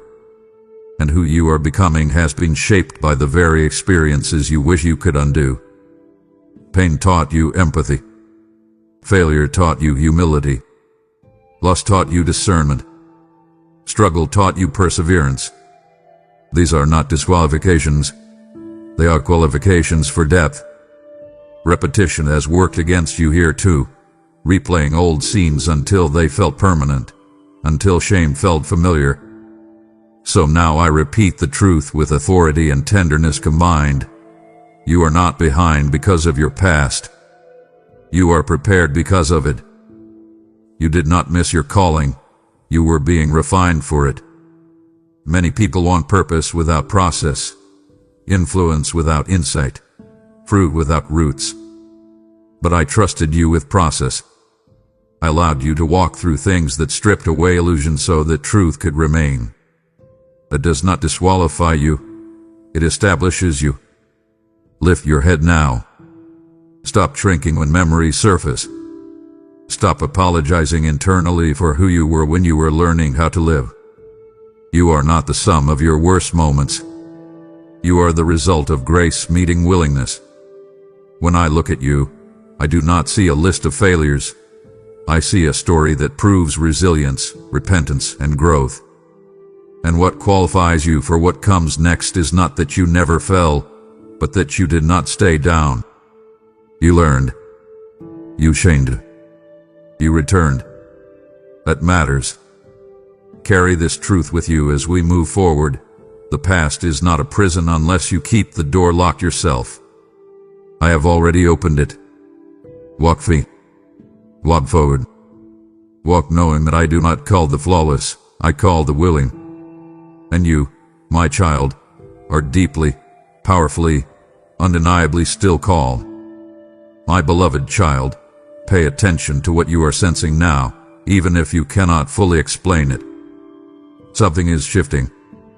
Not dramatically on the surface yet, not loudly in ways others can see, but deeply, undeniably, within and around you. You feel it in the way old thoughts are losing their grip. You feel it in the way fear no longer has the same authority it once did. You feel it in the subtle return of hope, cautious but real. This is not imagination. This is movement. Shifts rarely announce themselves with chaos. They begin with alignment.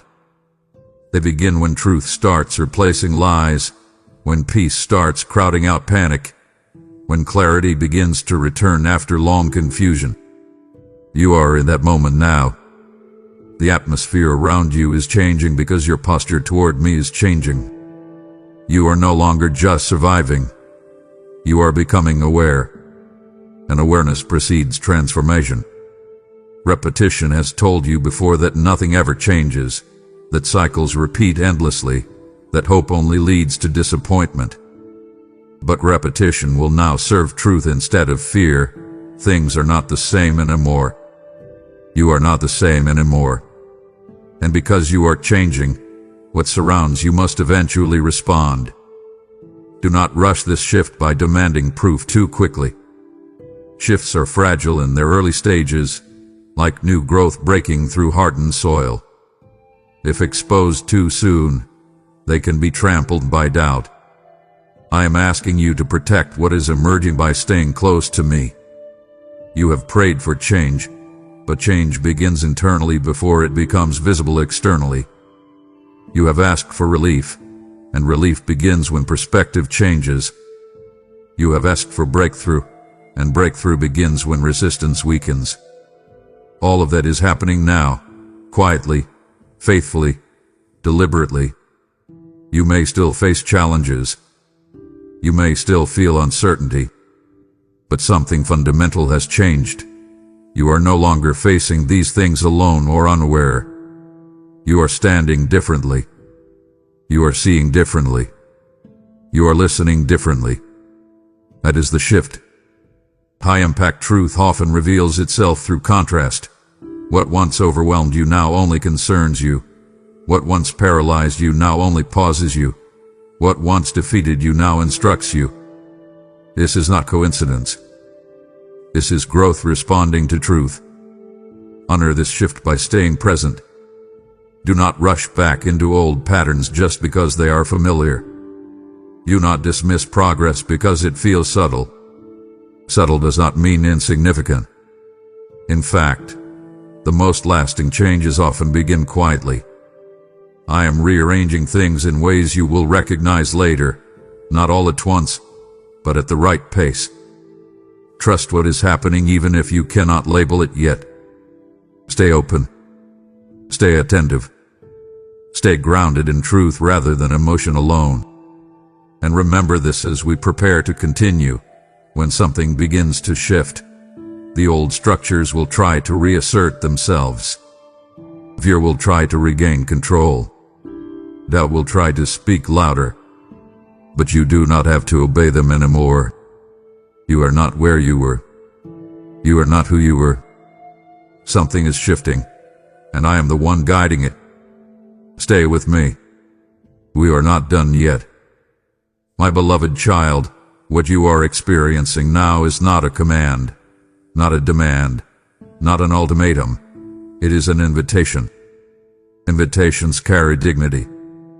They honor choice. They speak trust. And this invitation hath been extended to you with intention, patience, and deep love. I am not forcing your hand or cornering your heart. I am opening a door and standing beside it, allowing you to decide whether you will step through. You have spent so much of your life responding to pressure to perform, to survive, to prove, to endure, that you almost forgot what it feels like to be invited rather than pushed. This invitation is different. It is an invitation to relationship over routine, to surrender over striving, to depth over distraction. It is an invitation to stop merely managing your life and begin living it with me at the center. You are not being asked to join something new. You are being invited back to what has always been true. I have never withdrawn my presence. I have never rescinded my care. But there are seasons when my children must choose again, not because love has changed, but because awareness has grown. This is one of those seasons. And I want you to know, saying yes does not require perfection. It requires honesty. It requires willingness. It requires the courage to stop pretending you are fine when you are tired of carrying everything alone. I know invitations can feel dangerous to you. In the past, invitations led to disappointment. Open doors led to pain. Trust led to betrayal. So you learned to hesitate, to analyze, to protect yourself by delaying response. But this invitation is not from the world. It is not conditional. It is not manipulative. It is not time-sensitive in the way fear is time-sensitive. It is patient, steady, and rooted in love. This invitation is not asking you to become someone else. It is inviting you to be who you already are without armor. You do not need to bring achievements, explanations, or promises. You bring yourself tired, hopeful, unsure, open. Repetition has told you that invitations always cost something unbearable. So now I repeat the truth with gentleness and strength. This invitation costs you only what is already weighing you down. It does not take your freedom. It restores it. It does not steal your identity. It clarifies it. It does not demand your future. It protects it. You are not being invited into obligation. You are being invited into alignment. And alignment always feels lighter than resistance, even when it requires courage. Pause here and recognize the sacredness of this moment. Invitations do not linger forever, not because love expires, but because seasons shift. You are ready now in a way you were not before. You can hear now in a way you could not earlier. Your heart has been softened by experience, refined by waiting, wakened by truth. This invitation meets you exactly where you are, not where you think you should be. You do not need to overthink your response. You do not need the perfect words. A simple openness is enough. As we move forward, remember this. When I invite you, it is because I see something in you worth calling forward. I do not invite what I do not value. I do not pursue what I do not love. This invitation is personal, intentional, and present. And whatever you choose, know this: my arms are open, my presence is steady, and my love for you has never depended on your response. Still, I invite you, because life lived with me is fuller, freer, and truer than life lived alone. My child, now that you have heard my voice, now that truth has begun to settle and clarity has started to return, I speak to you with tenderness and urgency combined. Do not harden your heart. Hardness does not arrive suddenly. It forms slowly, through disappointment unprocessed, through pain ignored, through hope deferred again and again until self-protection feels wiser than openness. You did not harden your heart because you were rebellious. You did it because you were tired of being hurt. I understand that. I have seen the moments that taught you to guard yourself, to lower expectations, to brace for impact instead of believing for goodness. But a hardened heart, while it protects you from pain, also blocks healing. It dulls discernment. It resists intimacy. It makes survival feel safer than surrender. And I am calling you now not to shame you for protecting yourself, but to invite you to soften again, because this season requires sensitivity, not armor. Sensitivity to truth. Sensitivity to direction. Sensitivity to my presence. You cannot receive what I am offering if your heart remains closed to prevent disappointment. Protection has served its purpose. Now it is time to trust me with what you have been guarding. Hardness often disguises itself as strength. It says, I'm fine. I don't need anything. I've learned not to expect too much. But that is not strength. That is resignation. True strength remains open even after pain, discerning even after disappointment, hopeful even after delay. You have that strength within you, even if it feels buried right now.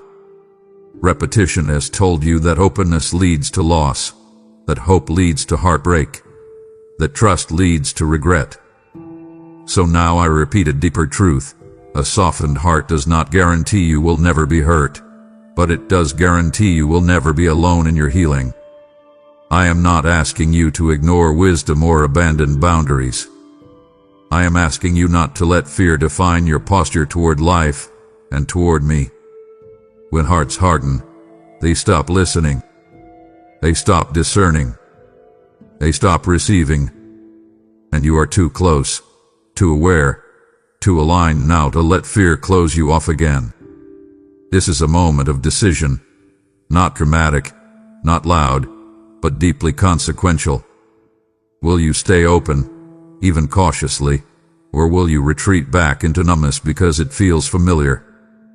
Choose softness, my child, not weakness, not naivete, but softness rooted in trust. Softness allows growth. Softness allows healing. Softness allows direction to be received instead of resisted. If you feel the urge to dismiss this moment, to minimize what you are sensing, to tell yourself it is safer not to hope, pause and breathe. That urge is not wisdom. It is fear remembering old pain. Let me carry that fear. Let me prove to you, slowly and faithfully, that you are safe to remain open in my presence. As we continue, remember this truth and return to it often. A softened heart hears me more clearly, walks more freely, and lives more fully. Do not harden yourself against what is meant to heal you. Stay open. Stay receptive. Stay with me. We are approaching something sacred, and I want you to enter it with a heart that can receive all of it. My beloved child, now that your heart has softened and your spirit has become attentive again, I want you to understand what is happening beneath the surface of your life. I am reordering your steps, not rewriting your entire story in a way that erases where you have been, but realigning your direction so that every step forward carries purpose instead of pressure. There were seasons when you moved quickly, driven by urgency, expectation, or survival. There were other seasons when you barely moved at all, frozen by uncertainty, fear, or exhaustion. None of that surprised me. I was watching the rhythm of your life even when you felt out of step. Reordering does not mean you took the wrong path. It means the timing has shifted. What once required speed now requires discernment. What once demanded endurance now requires trust. You are entering a season where random motion will no longer serve you. Movement must now be intentional. Direction must now be guided. That is why I am slowing some things down and accelerating others. That is why opportunities feel different now. Less flashy, more weighty. I am aligning your steps not with what looks impressive, but with what will last. Every misstep you fear, every detour you regret, has already been accounted for in my design. I do not waste steps. I redeem them. And now I am placing your feet on steadier ground. You have felt this reordering internally before you could name it. You noticed how certain desires faded while others grew stronger. You sensed discomfort with paths you once chased. You felt a quiet resistance to decisions that once excited you. That is not confusion. It is discernment awakening. Reordering often feels like destruction at first because it challenges momentum built on habit rather than truth. But I am not dismantling your life. I'm aligning it. Think of how a compass recalibrates when brought back to true north. The needle moves, sometimes sharply, not because it is broken, but because it is correcting. I am doing that in you now. Repetition once pulled you toward patterns that drained you, voices that distracted you, rhythms that exhausted you. So now repetition will serve restoration. Step by step, joys by joys, moment by moment. You will notice that what once required force now flows more naturally. You will notice that doors you strain to open no longer demand your energy, while doors aligned with purpose open with peace. This is not coincidence. It is guidance. I am not asking you to sprint ahead. I am asking you to walk attentively. When I reorder steps, it is always to prevent unnecessary pain later and to position you for what your current self, not your former self, can carry. Trust this reordering even when it feels unfamiliar. Familiarity is not always confirmation. Sometimes it is simply habit. I am teaching you to recognize peace as direction and heaviness as caution.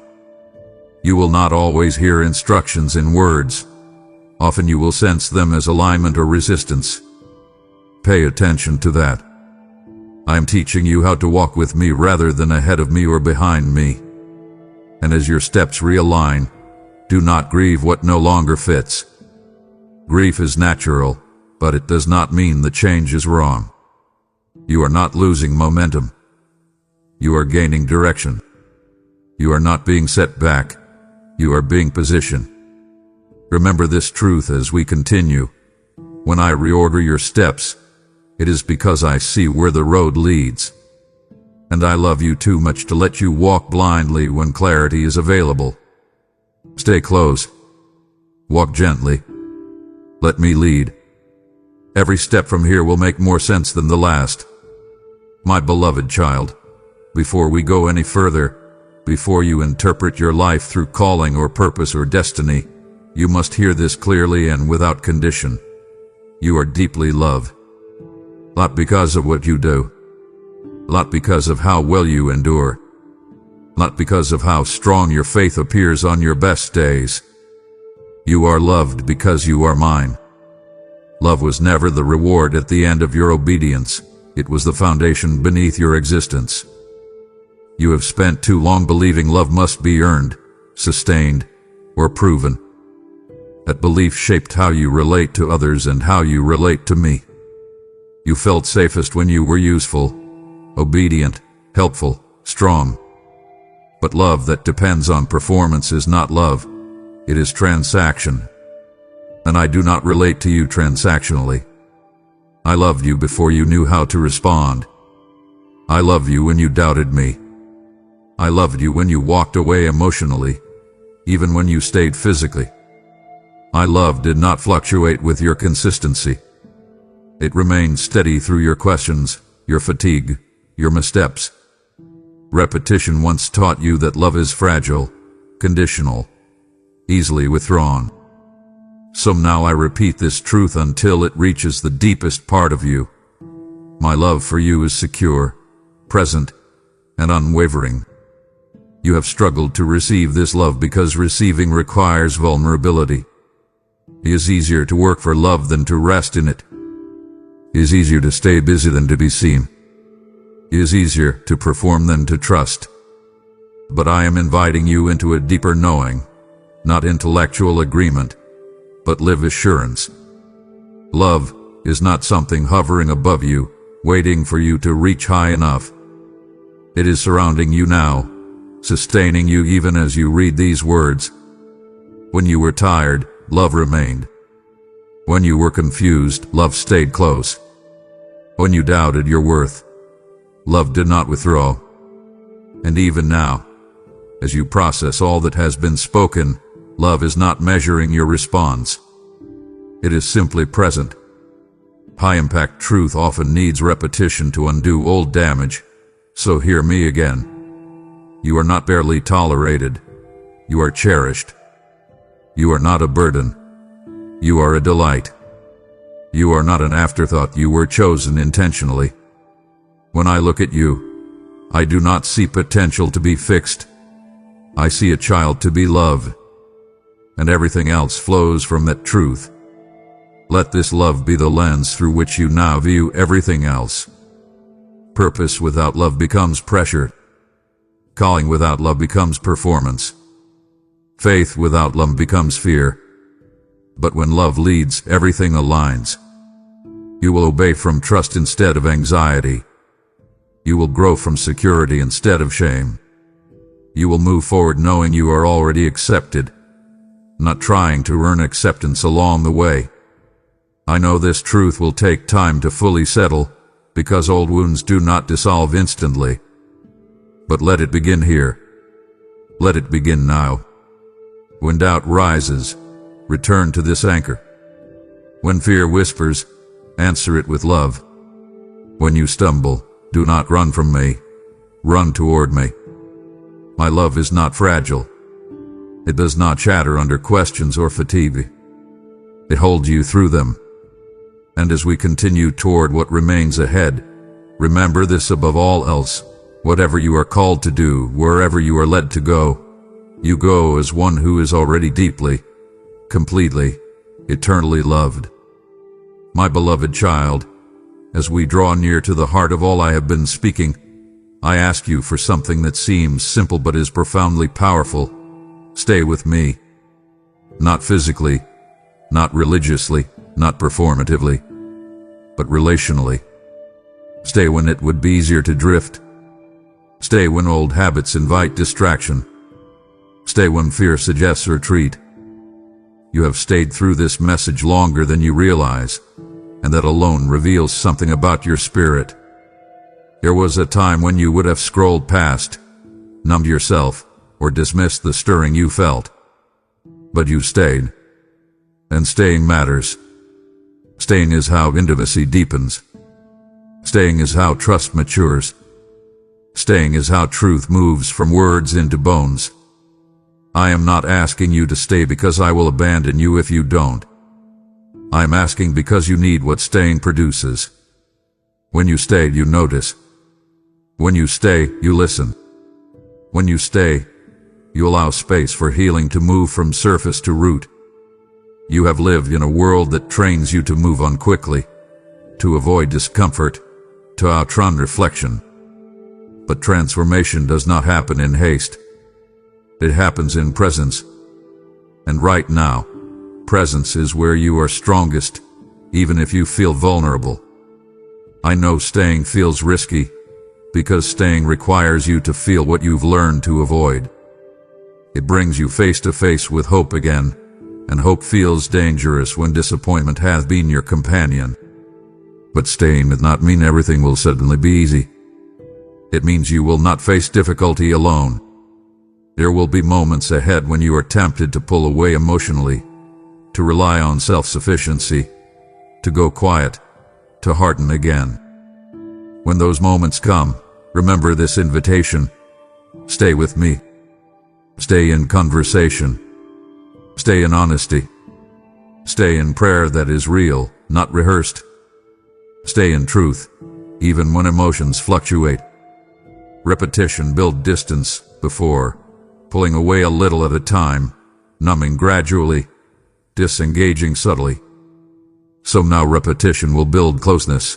Return again, and again, and again. Stay when answers are immediate. Stay when they are delayed. Stay when you feel strong.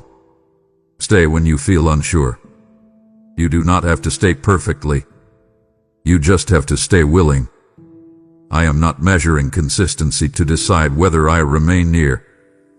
I am inviting consistency so you can experience the depth of my nearness. Staying will change how you live. It will change how you respond to conflict, how you process pain, how you make decisions. Staying teaches you that you do not have to disappear when things get heavy. You do not have to isolate when you feel misunderstood. You do not have to perform to remain connected. I am not fragile. I am not offended by your humanity. I am steady. And when you stay with me, you will learn how to be steady too. Let staying become your practice, not your pressure. Let it be the place you return to when life gets loud. As we approach the final movement of this message, remember this truth and carry it with you. Staying is not about holding on tightly. It is about trusting deeply. And I am worthy of your trust, even when the path ahead is still unfolding. My beloved child, now hear me clearly, without doubt, without hesitation, without minimizing what your spirit already knows. This is your sign. Not a hint. Not a possibility. Not something you need to keep searching for. This moment, this convergence of truth, this recognition in your soul, is the sign you asked for. You did not imagine this stirring. You did not create this resonance. You did not talk yourself into this awareness. I brought you here. I held your attention. I spoke to you with intention. And the fact that you are still here, still listening, still open, is confirmation in itself. Signs are not always external miracles. Often they are internal alignments. They are moments when confusion quiets, when resistance softens, when truth lands with weight and peace at the same time. That is what you are experiencing now. This sign is not meant to oppress others. It is meant to steady you. It is meant to anchor you when doubt returns. It is meant to remind you that you are not wandering aimlessly through life. You are being guided, even when the path unfolds one step at a time. And I want you to remember how this felt. Not the emotion alone, but the clarity, the recognition, the sense of being personally addressed. That is how you will know in the future why I am speaking again. This sign does not mean all questions vanish or all challenges disappear. It means you no longer walk without assurance. It means you can move forward without constantly asking whether you are alone. You asked me to show you I was still with you, still involved, still caring. I have answered you plainly. Not with spectacle, but with presence. Not with noise, but with truth. Repetition once taught you to doubt signs, to second-guess moments of clarity, to dismiss inner knowing as coincidence. So now I repeat what must be established deeply. This is not coincidence. This is confirmation. Carry it with you when fear tries to rewrite the narrative. Carry it when old voices try to reclaim authority. Carry it when circumstances lag behind faith. This sign is not fragile. It does not depend on how you feel tomorrow. It does not expire when life becomes busy again. It stands as a marker in your story, a moment when heaven met you quietly and you recognized it. That recognition will guide you more than you realize. Now breathe. Let this moment settle. You do not need to rush into action to prove you receive it. You do not need to announce it to anyone else. Some signs are meant to be held, not broadcast. Let it shape how you walk, how you decide, how you trust. When uncertainty rises, return here in your memory. When doubt whispers, answer it with what you know to be true. You asked for a sign, and I gave you one that speaks directly to who you are and where you are going. And as you move forward from this place, remember this above all else. You are not forgotten, not overlooked, not drifting. You are seen, guided, and deeply loved. This is your sign. Walk forward in peace. I am with you, now and always. My beloved child, since this is your sign, now seal it with action. Signs are confirmed through obedience, and generosity is one of the clearest languages of trust. When you give, you are placing a marker in the spirit, declaring that you believe I am speaking and that you will move when I call. Cast your bread upon the waters, and after many days it will return to you, and I am watching what you release today. I am calling you now to support this work through Super Thanks, membership, or by giving through the PayPal link in the video description. This offering becomes fire on the altar, light in dark places, and manna for souls you may never meet, but I know them by name. I bless your seed with supernatural return, divine covering, and peace that does not fade. Do it now. Give, move forward, and walk in the assurance I have placed within you. My beloved child, if this message reached you, do not let it pass without response, because signs are meant to be acknowledged. I ask you now, with intention and faith, to declare it aloud and write it below. I receive the sign God has given me. Let your comment be a marker, a witness, a moment where faith moves from listening into agreement. When you write it, you are not speaking to a screen. You are aligning your heart with what heaven has already begun. Do not hesitate. Do not overthink. Obedience in small moments unlocks greater clarity. This is your sign. Now seal it with your declaration. And now that you have acknowledged it, let the urgency soften into peace. You don't need to rush or analyze what you're feeling. The sign was never meant to confuse you, but to bring you into awareness. What you sense stirring around you is not chaos. It's alignment beginning to take shape. Stay here with me for a moment, because the one who gave the sign is about to explain it gently, clearly, and personally. My child, listen closely to me right now. I need you to pause. Stop running for a moment. Stop worrying about the list of things you have to do today and just breathe. Breathe in my presence. I'm here. I am right beside you. I know you feel it. I know you have felt a shift in the atmosphere of your life recently. You have been trying to name it, trying to figure out why you feel so unsettled, but you haven't been able to put your finger on it. Today, I am going to tell you exactly what is happening. You are not losing your mind. You are not just stressed. You are waking up. I see the restlessness that has taken over your days. You wake up in the morning, and the routine that used to be enough for you now feels heavy. You go to your job. You talk to your family. You do the things you have always done. But suddenly, it feels like you are wearing clothes that are 2 sizes too small. You feel tight. You feel uncomfortable. You look around at your current situation, the house, the job, the relationships, and a voice inside you whispers, I cannot stay here anymore. You might think this is ungratefulness.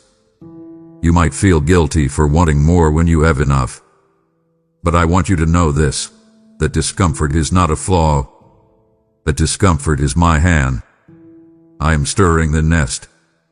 I'm making you uncomfortable because I am getting ready to move you. You need to distinguish between your anxiety and my agitation. I know you struggle with anxiety. I see the way you worry about the bills piling up on the counter. I see the tension in your shoulders when you think about the future of your children or the stability of your career. That is fear, and I want you to give that to me. But what you are feeling now is different. This is a holy stirring. It is a vibration in your spirit that says change is coming. Do not medicate this feeling. Do not try to numb it with distractions. I am shaking you because I love you too much to let you sleep through your destiny. Think about that recurring thought you have been having. You know the one. It comes to you when you are driving alone. It visits you at 3 a.m. when the house is quiet and you are staring at the ceiling. It is that idea, that dream, that urge to step out and do something different. You keep pushing it down. You tell yourself, I'm not ready, or I don't have the money, or it's too late for me. But notice how the thought refuses to leave. That is not your imagination. That is me. I planted that seed. I am watering it. I am not going to let you forget it, because that thought is the blueprint for your next season. Stop fighting it. Lean into it. Ask me, Lord, what are you saying? Notice how your appetite has changed. I am not talking about food. I am talking about your soul's hunger. The things that used to satisfy you don't work anymore. You used to be able to zone out in front of the TV for hours, but now it feels empty. You used to find total fulfillment in certain friendships, but now you leave those conversations feeling drained.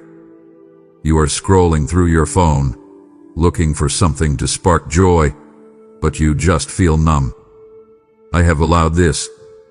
I have made the things of the world taste like ash in your mouth so that you will finally hunger for the only thing that can fill you, my purpose and my presence. You are starting for something real. You are starving for the deeper life I promised you. I am calling you to alertness. Wake up, my beloved. The slumber is over. You have been spiritually asleep, walking through life on autopilot, just surviving. But survival is not my plan for you. Abundance is my plan. Impact is my plan. I am shaking your shoulder gently, but firmly. Open your eyes. Look at the signs I am placing in front of you. This feeling of being done with where you are is actually the beginning of where you are going. Do not fear this transition. Embrace it. You are not falling apart. You are falling into place. I am waking you up because the time is short, and I have a great work for you to do. I want you to close your eyes for a moment. Do it now. Listen to the world around you. Even in a quiet room, there is noise. There is the hum of traffic, the buzz of your phone, the ticking of the clock. But louder than that is the noise inside your head. I hear the arguments you have with yourself. I hear the replay of that criticism your boss gave you 3 years ago. I hear the constant drumbeat of what if and not enough. My child, you are living in a hurricane of noise, and you are trying to hear a whisper. You have been asking me to shout, to write my will in the sky with clouds, but I do not usually work that way. I am not in the wind, and I am not in the earthquake. I am in the still, small voice. And to hear a whisper, you must get close. You must lean in. I am teaching you to tune your spiritual ears. Think of a radio. When you are between stations, all you hear is static, harsh, scratching noise. That is what the enemy sounds like. He screams. He rushes. He plays you. When you hear a voice in your mind that feels urgent, frantic, and full of fear, telling you that you must act right now or everything will be ruined, that is not me. My voice does not bring panic. My voice brings peace. Even when I am correcting you, even when I am challenging you to change, my tone carries the weight of shalom. It is a heavy, grounding peace that settles your stomach and slows your racing heart. If you feel driven by fear, stop. That is the wrong frequency. You must learn to test every voice against the truth of my written word. I will never contradict what I have already said in the Bible. I see you looking for signs in the stars or in the opinions of popular influencers, but I have given you a solid rock in my scriptures. Open the book. Read the Psalms. Read the Gospels. My character is constant. If a voice tells you to do something that goes against love, patience, kindness, or integrity, it is a lying spirit. Rejected. I am the good shepherd, and my sheep know my voice. There is a resonance in your spirit, a deep vibration in your soul that hums in agreement when I speak. It is like a bell ringing deep inside you. You feel it in your gut. You know it is me because it sounds like home. I am calling you to silence the other voices.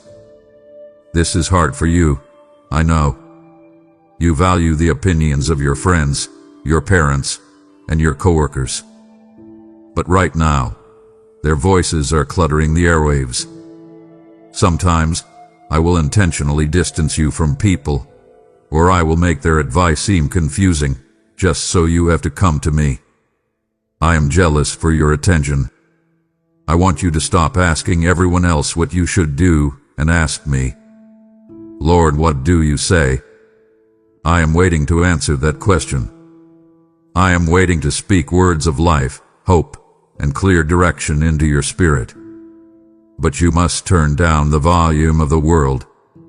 Step away from the distractions. Put the phone down. Turn off the television. Go into your room, shut the door, and sit in the silence. It will feel uncomfortable at first. Your mind will race. That is okay. Let it race until it runs out of fuel. Wait. Wait past the boredom. Wait past the anxiety. And then, in that deep, holy silence, you will hear it. A gentle impression. A scripture rising to your memory. A sudden knowing. That is me. I am speaking. Are you listening? I am about to show you why things have been so difficult lately. You have felt like your life is being turned upside down. The comfort you once had is gone. You look at your job, your home, or your daily routine, and it feels like a bed of thorns. You toss and turn, trying to find a comfortable spot, but every position hurts. My child, I am the one stirring up your nest. Think of the mother eagle. When her eaglets are growing, she begins to remove the soft fur and feathers from the nest, exposing the sharp sticks and thorns underneath. She does not do this because she hates them. She does this because she knows that if the nest remains comfortable, they will never fly. They will stay in that nest until they die. You were not made to stay in the nest. You were made to soar. I am allowing this discomfort to push you out of a season that has expired. Look at the relationships in your life. Have you noticed the friction? People you used to flow with easily now seem distant or critical. Conversations that used to bring life now end in arguments or awkward silence. You are trying to hold on, trying to fix it, thinking you have done something wrong. But I am the one loosening the ties. I am separating you from those who cannot go where I am taking you. They were perfect for your history, but they are too heavy for your destiny. Let them go with grace. Do not fight the separation. I am clearing the deck for the new crew I am sending. Consider the drying brook. Remember Elijah. I sent him to the brook Cherith, and ravens fed him. It was a place of supernatural provision. But then, the brook dried up. The water stopped flowing. The ravens stopped coming. Elijah didn't sin. The season simply ended. You are staring at a drying brook right now. A method that used to work. A way of making money. A way of doing ministry. A specific routine. Is no longer producing water. You are digging in the mud, trying to force it to flow again. Stop striving. The provision is not there anymore because I am not there anymore. I am moved. I am calling you to Zarephath, to the next place of miracles. But you will never go to the new place if the old place keeps satisfying you. I have dried it up to make you move. I know you feel out of place. You walk into a room and feel like a stranger. You feel like a pilgrim who doesn't speak the language. This is good. I am detaching your heart from this world. I am reminding you that your citizenship is in heaven, and your assignment here is shifting. This feeling of alienation is the tension in the bow before the arrow flies. The further back you are pulled, The greater the tension, the farther you will fly. You are being pulled back right now. The pressure is immense. The resistance is high. But I am holding the bow. I am aiming you at a target you cannot even see yet. Do not resent the thorns. Do not curse the drying brook. Thank me for them. Say, Lord, I thank you that you love me too much to let me settle for less than your best. This unsettling is your launchpad. The pain you feel is the growing pain of spiritual expansion. I am enlarging your territory, but first, I must evict you from your comfort zone. Trust me in the transition. Trust me when the ground shakes. I am not destroying you. I am deploying you. Stand up. Shake off the dust. Get ready to fly. Open your eyes and look at the patterns forming around you. You have been calling them coincidences. But I tell you, there are no coincidences in my kingdom. I am the great weaver, and I am pulling together threads from every area of your life to create a picture that you are only just beginning to see.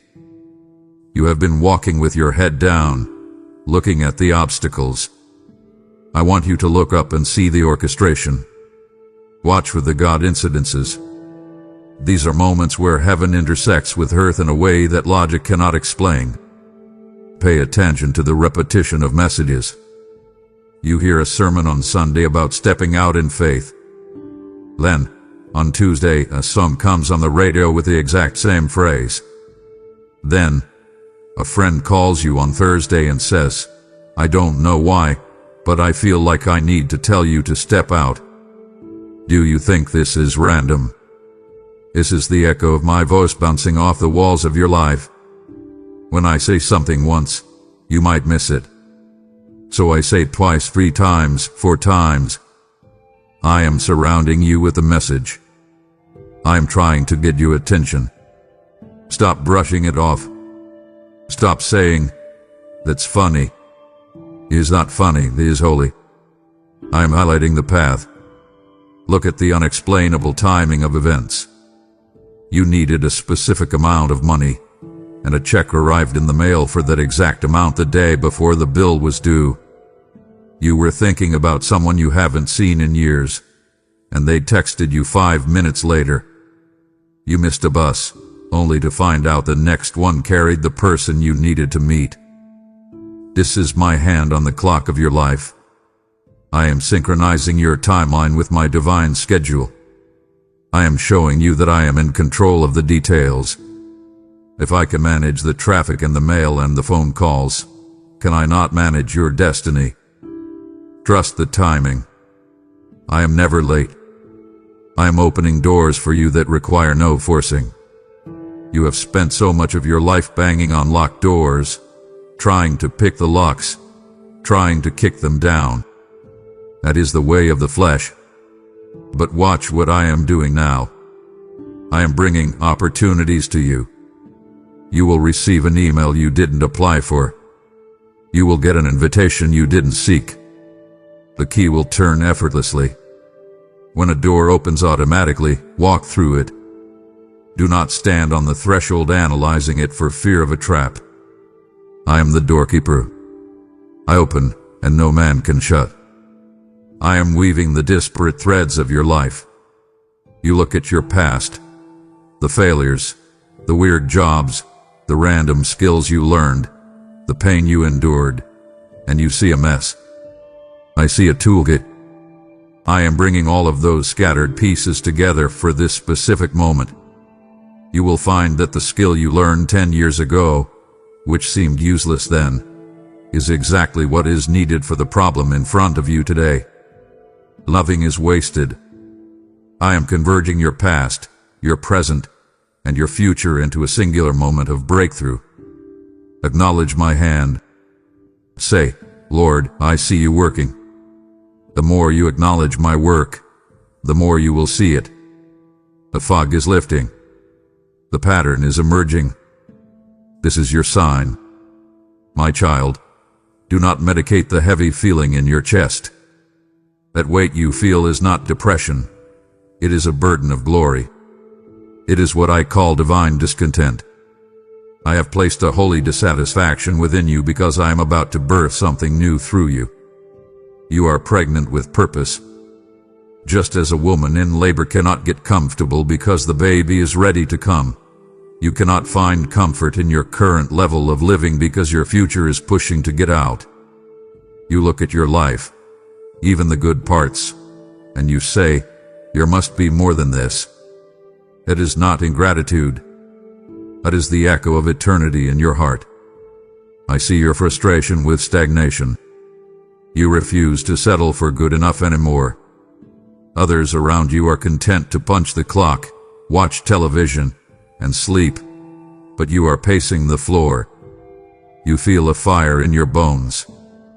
You look at the mediocrity in your industry, in your community, or even in your own spiritual walk, and it angers you. You want excellence. You want impact. You want to see my power moving. This frustration is a fuel I am giving you. I am using it to break the gravitational pull of complacency. If you were happy where you are, you would never move to where I need you to be. I am breaking your heart for what breaks mine. You have found yourself crying over things that didn't used to bother you. You see the lost, the broken, the hurting, and you feel a physical pain in your chest. You see the injustice in the world, and a righteous anger rises up. This is my heart beating inside of yours. I am sharing my burden with you.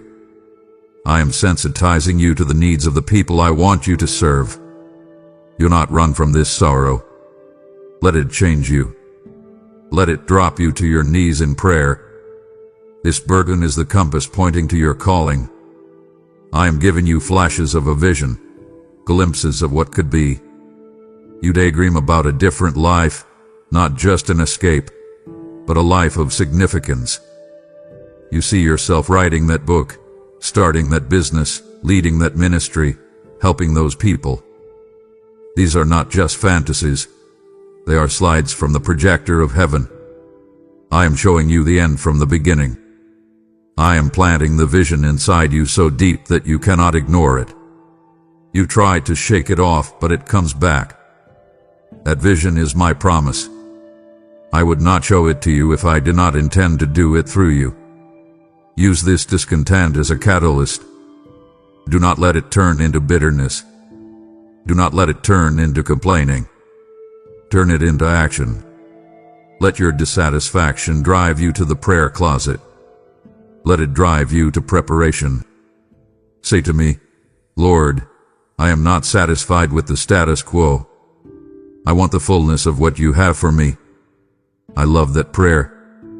I answer that prayer. I am stripping away your appetite for the things of this world so that you will hunger and thirst for righteousness. And I promise you, you shall be filled. The agitation you feel is the wind of the Spirit filling your sails. Lift the anger. It is time to move. My child, do not turn away now. I have only just begun to peel back the layers of your destiny. To stop listening here is to turn your back on the very answers you have cried out for in the night. Do not grieve my spirit by walking away when I am so close to revealing the confirmation you desperately need. Stay with me. The next sign is critical for your survival, and you must hear it. I am a God of order, and I do not leave my children to guess in the dark. I have established a spiritual law. By the mouth of 2 or 3 witnesses, every word shall be established. I know you are afraid of making a mistake.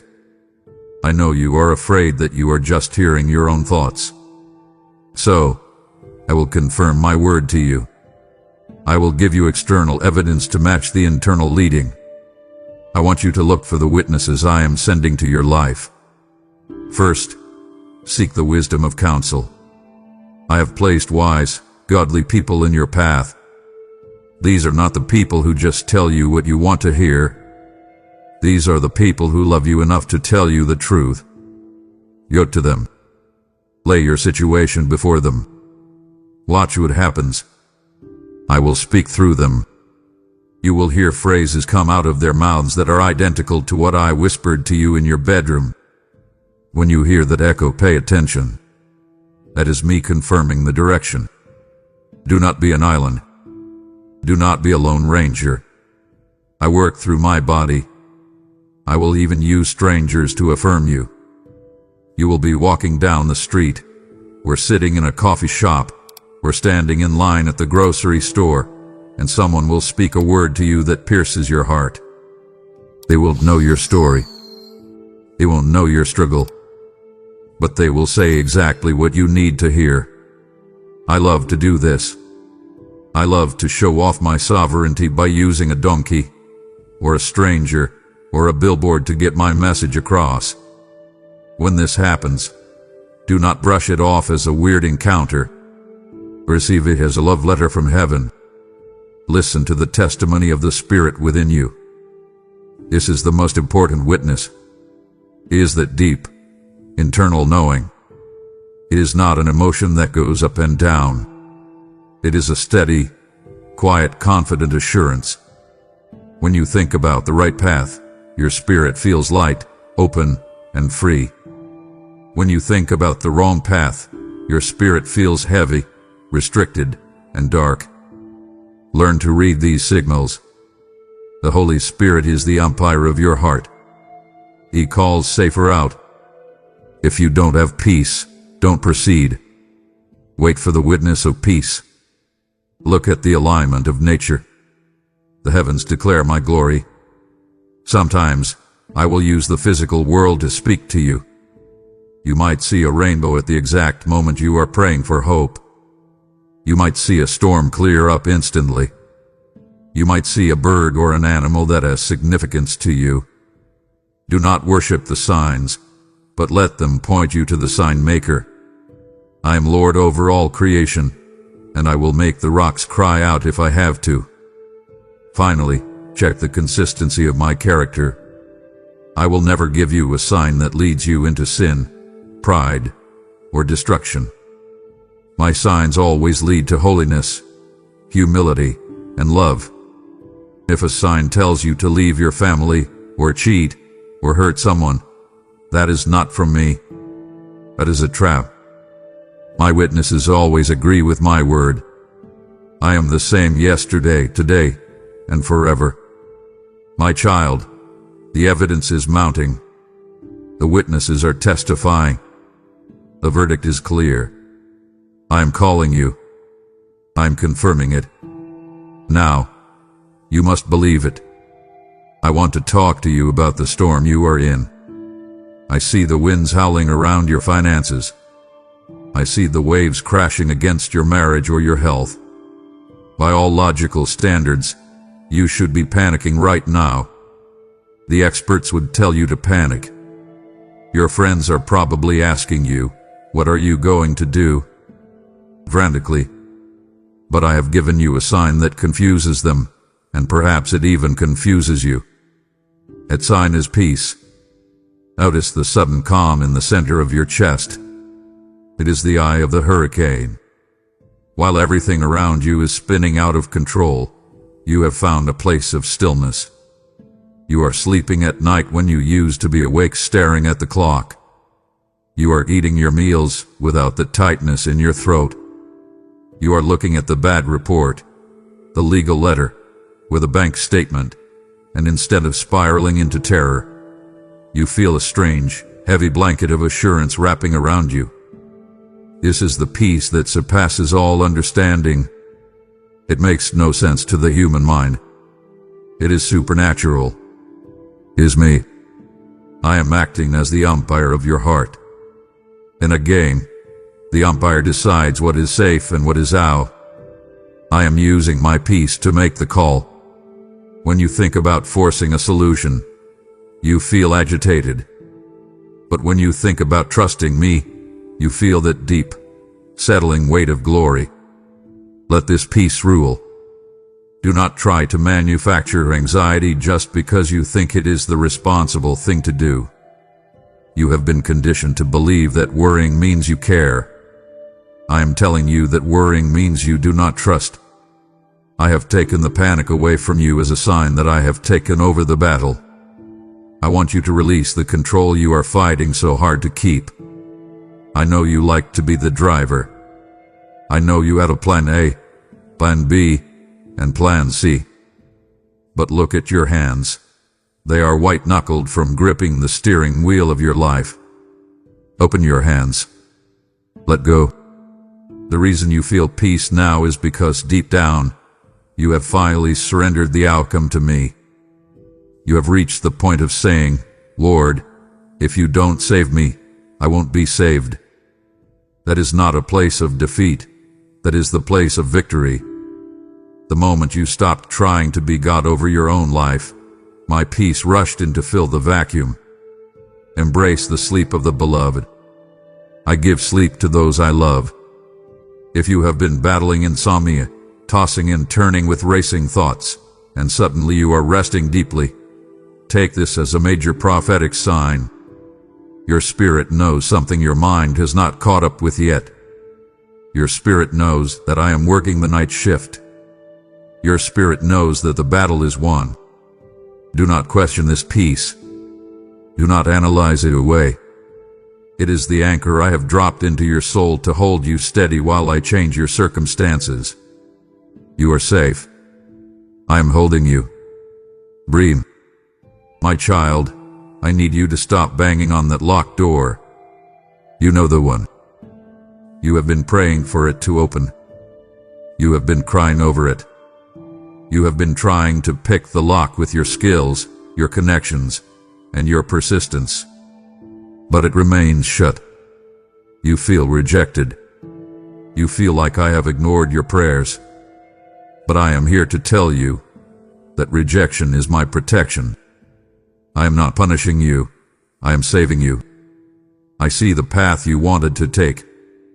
I see the job you wanted so badly, the relationship you thought was the one, the opportunity you were sure was your big break. You see the painted door. I see what is behind it. I see the stress that would have destroyed your health. I see the person who would have broken your heart and led you away from me. I see the compromise that would have cost you your integrity. Like Balaam's donkey, I have stood in the road to stop you from marching into destruction. I have blocked the path because I love you too much to let you walk off a cliff. You must accept the end of an era. Some things in your life were manna, good for a day, maybe good for a season, but they will turn to worms if you try to keep them past their expiration date. I am removing the crutches you have leaned on. You have relied on that specific income stream, or that specific friend's approval, or that title you hold. You have leaned on them so much that you stopped leaning on me. I'm kicking the crutches away. It feels cruel, I know. You feel unsupported. But I am doing it so you will fall back into my arms. I am teaching you to stand on the rock that never moves, not on the sand that shifts with the tide. Out is the fading of desire. This is a subtle sign, but a powerful one. Things you used to love, things you used to think you couldn't live without, simply don't taste the same anymore. You used to be obsessed with that hobby, that social circle, or that ambition. Now, you look at it and shrug. It feels dry. It feels flat. That is me withdrawing the grace from that season. When the grace lifts, it is time to lift your tent pegs. Do not try to manufacture passion for something I have finished. I want you to thank me for the shut. It takes spiritual maturity to praise me for the prayers I answered with a no. Stand before that closed door right now in your spirit and say, "Thank you, Father, for closing this." Walk away from it. Do not look back. Do not stand in the hallway of regret, wondering what if. If I shut a door, it is because I have a gate prepared for you. A door is small. A gate is for a king to enter. I am preparing an entrance for you that is bigger, better, and more aligned with who I created you to be. Trust the no. It is leading you to the perfect yes. The sign I am giving you now is not a feeling of comfort. It is a call to the impossible. You are standing on the edge of the boat. The boat represents everything that is safe, predictable, and logical in your life.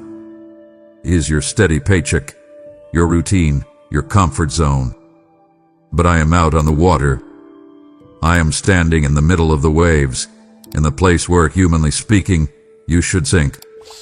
And I am waving you over. I am saying, come. I know you are afraid.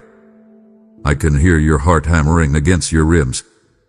You are looking at the waves, the economy, the risks, the critics, your own past failures. The enemy is whispering, you will drown. Who do you think you are? Stay in the boat where it is safe. But look at the boat, my child. Is it really safe?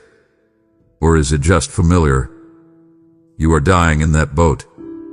You are withering away in the safety of mediocrity. I did not create you to stay dry. I created you to be a water walker. This sign requires you to fight the fear vs faith battle.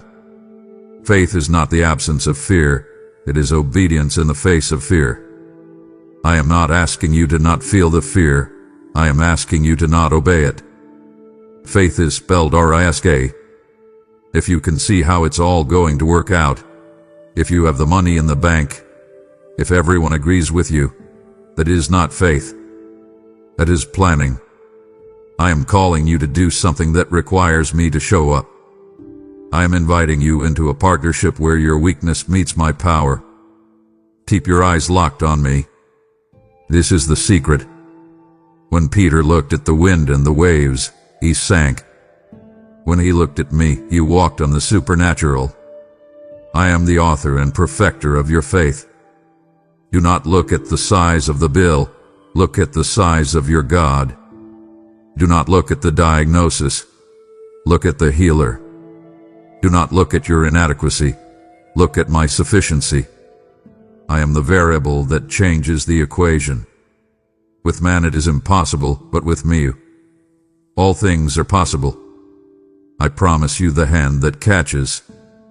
You are terrified that if you step out and fail, you will be destroyed. You think you will be humiliated.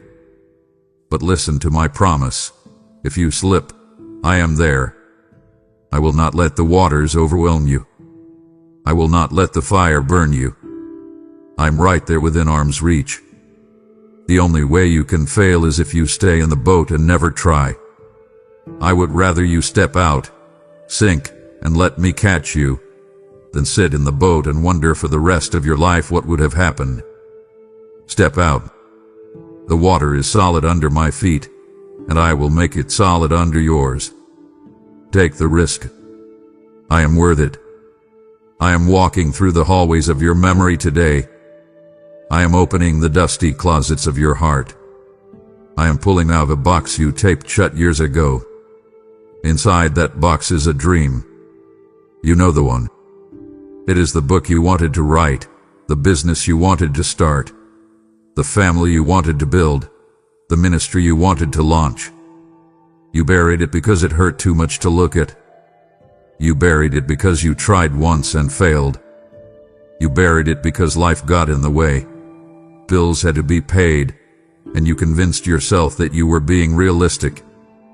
But I am here to tell you, I am the God of resurrection. I am breathing life into that dry promise. Can you feel the twitching in your spirit? Can you feel the excitement starting to bubble up again? That is not just nostalgia. That is resurrection power. I am rolling away the stone. I gave you that dream, my child. It was not a childish fantasy. It was a seed I planted in your womb before you were born. It has been dormant. Yes. It has been winter. Yes. But spring is here. The ground is thawing. What you thought was dead was only sleeping. Understanding the Joseph anointing is key for you right now. Look at Joseph. He had a dream of ruling, of being a provider. But what happened? The pit. Slavery. False accusation. Prison. Years of delay. It looked like the dream was a lie, but every step of that painful journey was training. A pit taught him humility. Potiphar's house taught him stewardship. The prison taught him patience and interpretation. He could not have ruled the palace if he had not survived the prison. You have been in training. The delays, the setbacks, the wasted years, they were not wasted. They were your university. You are ready now in a way you weren't ready 10 years ago. I am giving you a fresh perspective. You are looking at that old dream with new eyes. You see it differently now. You have more wisdom. You have more scars, which means you have more authority. I am also bringing the resources to you. Notice how the means to fulfill the dream are starting to appear. You are meeting the right people. You are stumbling upon the right information. The technology is available now that wasn't available then. I am aligning the physical resources with the spiritual timing. I want you to pursue this with joy. The numbness is breaking off. You are allowing yourself to hope again. That is dangerous, I know. Hope deferred makes the heart sick, but a longing fulfilled is a tree of life. Do not be afraid to hope. Pick up the pen. Pick up the pen. Pick up the phone. Dust off the business plan. I am breathing on it. I am endorsing it. The dream is returning because it is time for it to be born. Bush, my beloved. Wait. Pause.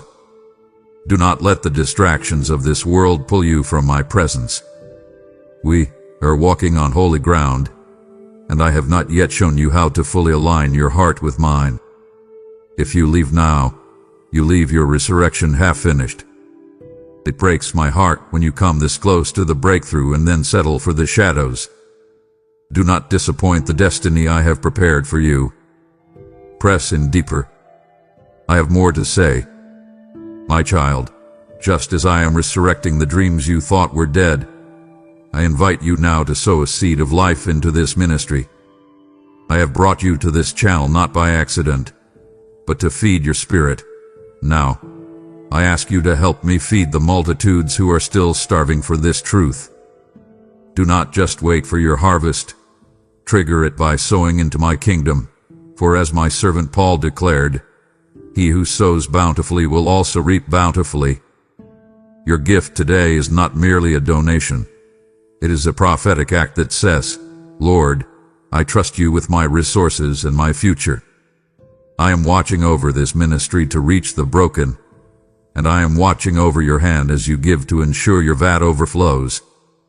Do not hold back the seed when I have promised the rain. Support this mission now through Super Thanks, membership, or the PayPal link below, and watch me open the windows of heaven over the very dream you are praying for. I want to talk to you about what you want. For a long time, you have been afraid of your own desires. You have been taught that everything you want is selfish, carnal, or wrong. You have spent years fighting yourself, trying to kill your ambition, thinking that piety means having no personality. But I want you to read my promise again. Delight yourself in the Lord, and I will give you the desires of your heart. I am not just giving you what you want, I am placing my desires into your heart until your want becomes my will. I am performing a heart transplant within you. I am taking out the stony heart of selfish ambition, the need to be famous, the need to prove people wrong, the need to be rich just to feel secure. I am replacing it with a heart of flesh that beats in rhythm with mine. Have you noticed that your motivations are changing? You used to want success so people would clap for you.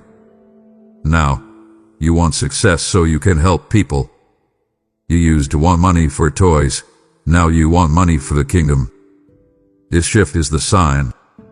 When your desire is to bless, to build, and to serve, you can trust your desire.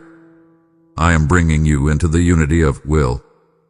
This is a beautiful place to live.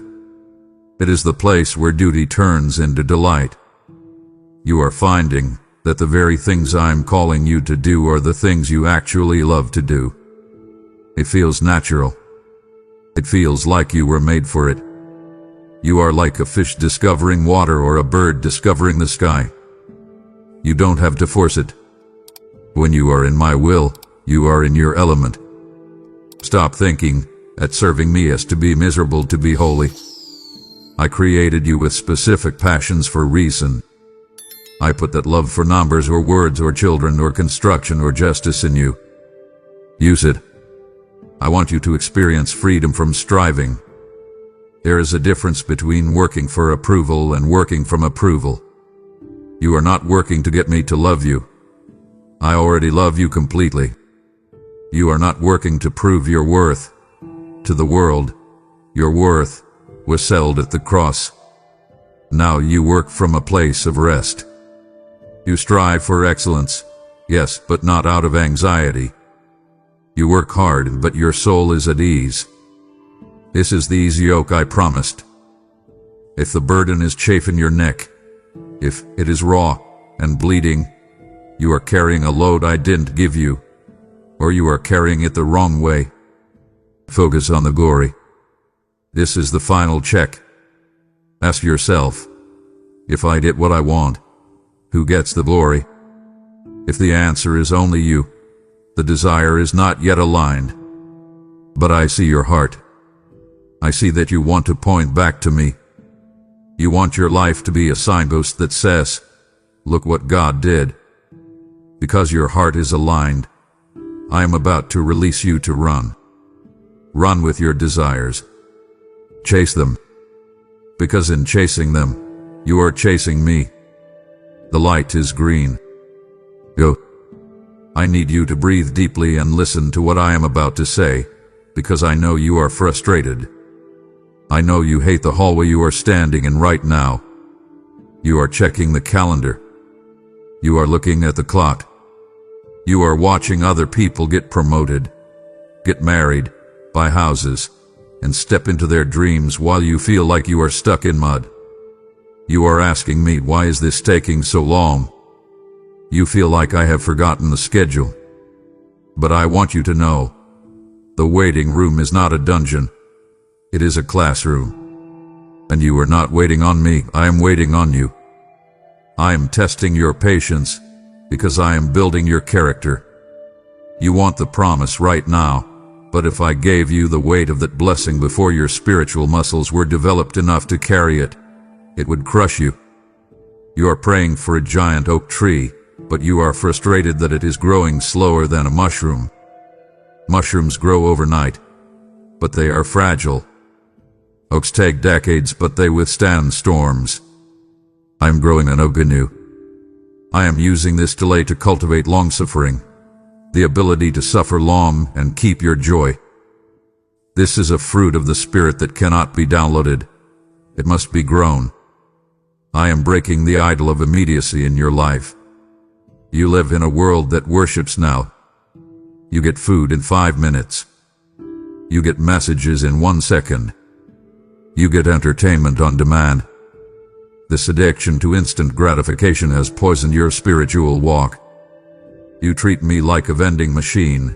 You put in a prayer and expect a miracle to drop out instantly. But I am not a machine. I am a father. I am weaning you off the addiction to the quick fix so you can learn the value of the deep work. I am slowing you down on purpose. I am forcing you to sit still until you stop twitching with anxiety. This is a trust exercise. It is easy to trust me when things are happening fast. It is easy to sing psalms of praise when the checks are in the mail and the phone is ringing. But do you trust me when the line is flat? Do you trust me in the silence? I am watching you.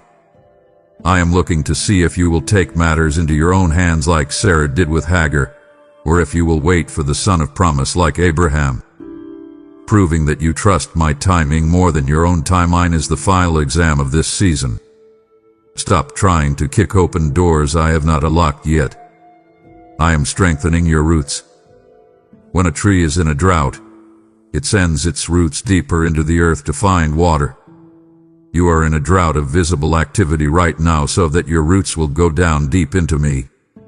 You are learning to find your satisfaction in my presence, not in my presence. You are learning to pray when you don't feel like it. You are learning to read the word when it feels dry. This secret growth is invisible to the world, but it is visible to me. I am never late. I am rarely early, but I am always on time. The clock is ticking in your favor. Hold on. I know you have been looking at your bank account with a knot in your stomach. I know you have been doing the math at 2:00 a.m., and the numbers are not adding up. You are looking at the rising cost of living, the bills on the table, and the uncertainty of your income, and you feel fear gripping your throat. You feel like you are in a wilderness where resources are scarce. But listen to me. The wilderness is the place where I prove that I am God. You are about to learn the manna principle. I am teaching you to trust me for daily bread. You want a warehouse full of grain for the next 10 years so you can feel secure. But I want you to look to me every single day. The Israelites had to go out every morning to gather manna. If they tried to hoard it, it rotted. I am bringing you to a place of daily dependence. When you wake up, I want your first thought to be, Father, feed me today, not Father, secure my retirement. I will supply all your needs, but I often do it just in time, and just enough. This keeps your eyes locked on my hand, not on your stockpile. I will bring water from the rock. You are looking for provision in the usual places, your job, your family, the government. But I am going to surprise you.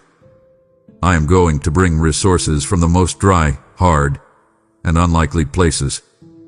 I will cause people who don't even like you to bless you. I will open a stream of income from a source you never considered. Do not limit me to your paycheck. Your job is a resource. I am the source.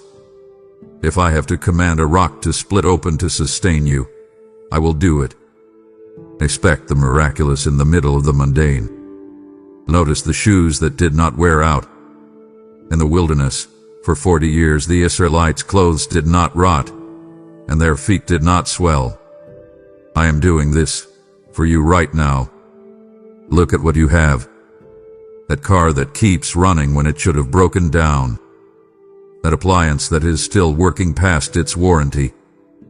The health in your body that keeps you going without expensive medicine. I am sustaining what you have until the new arrives. I am stretching your resources supernaturally. You are surviving on less than you thought possible, and yet, you are still standing. That is my sustaining grace.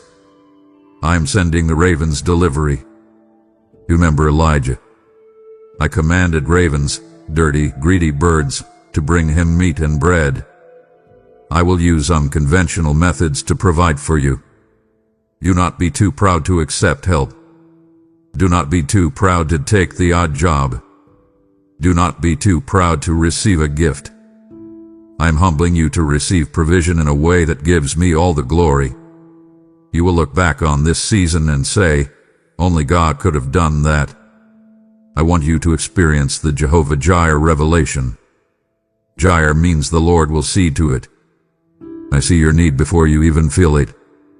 I have already dispatched the solution. Give me your loaves and fish, that tiny bit of faith, that small amount of money, that little bit of energy you have left. Put it in my hands. Watch me break it, bless it, and multiply it. You will not go under. You will not beg for bread. I am your provider. Trust me. You have been running around asking for a sign, asking for a prophetic word, asking for advice from everyone you know.